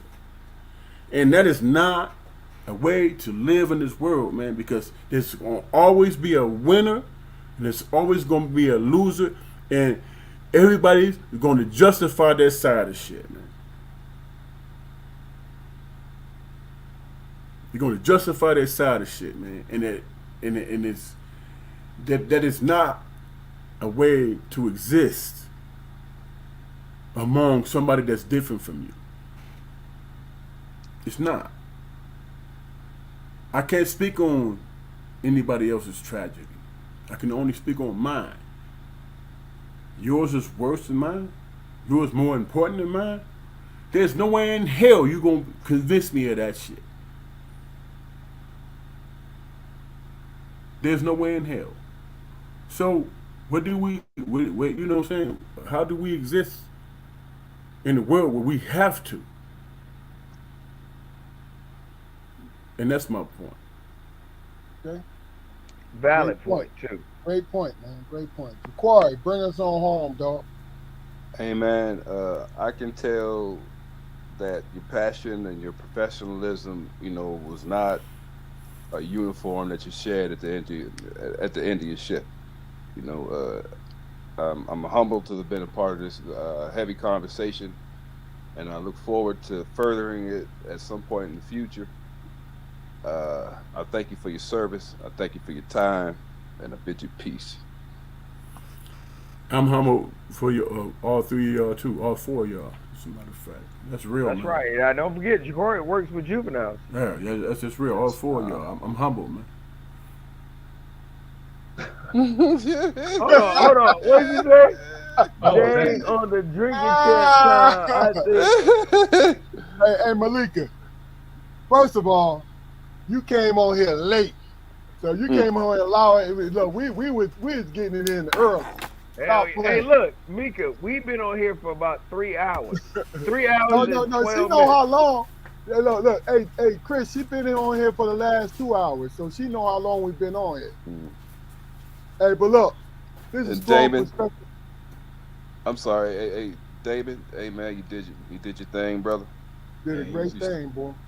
Keep up. Well-rounded, well worked. Always. Chris and DJ, man, next time it's going to be just as big, fellas. Oh, for sure, man. Great job, man. I'm down like 4 flat tires to be on a strong perspective, baby. Because Great man. No, I love it.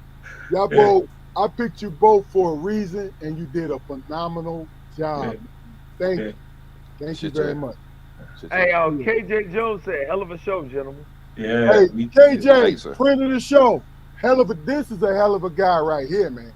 This is look, this is a trailblazer. This is a trailblazer, ladies and gentlemen. KJ Jones. and look, and got the nerve to be a celebrity, being a trailblazer. I'm saying. That's what I'm talking about. Okay. One of my white buddies at work know who you is. Yes, sir. Look, Hey. look. He's all Hey. look. He's deep in the automotive, man. I'm telling you, Yes, he's sir. a trailblazer.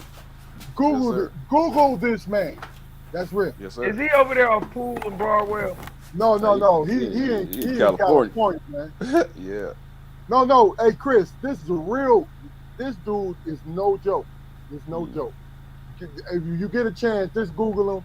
Just see what's what. You know what I'm saying? We got to get him back on to hang out one day. Yes, sir. Yes, sir. You But got look, to- Hey, look, when y'all KJ. bring KJ on, call me. I'm coming on. I don't give a I fuck. got We you. talk about underwater basket weaving. I'm down. KJ is a hell of a motherfucker, man. He Yes, he sir. about this shit, man. For Yes, real. sir. All right, look, hey Malika. And he about 75 years old, man. So No, he got a lot of wisdom. He a year older than me.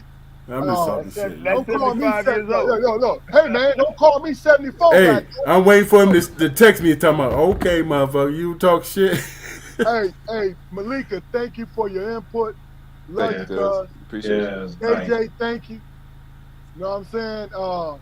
Let's see who is else on here. KJ, Malika. Yeah, look, Hey, y'all did Malika. your thing tonight. Hey, Malika Harris, I want to say I appreciate your thanks. It's a hard road to travel. We're just like the military. But you also have to remember we're human too. But I appreciate you though, little mama. No doubt.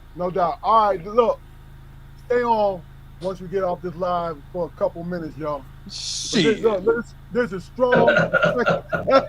Hey, KJ tell me, hey, DJ tell me, all right, man, I'm done, man. Look, It's My bad DJ my Fred dog guy. got to go out. I gotta go. That little motherfucker been barking the whole damn time too. I gotta go. Gotta go shit.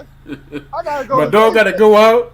Yeah, my dog gotta go shit, man. That little motherfucker Let's been go, barking the whole motherfucker. Let's time. go. Hey DJ, you live in Chicago. That dog don't need to shit that bad. This little motherfucker right here. Look, this little motherfucker right here. His little ass gotta go shit. He tired old too. Hey, Chris. Hey, Chris, he ain't got no grass to shit on, no tree to piss on. Hell no. That motherfucker got straight concrete. This is strong. At least if DJ was in Detroit, he had some grass and shit on. While you Chicago doing shit it, while on you straight together. concrete. Yeah, straight car. This is strong perspective. Oh, man, y'all Make funny sure as you hell, go to man. our YouTube channel, like, share, and subscribe. Let your people know. Tell them to subscribe to our shit because we're a movement. Y'all good night. Appreciate it.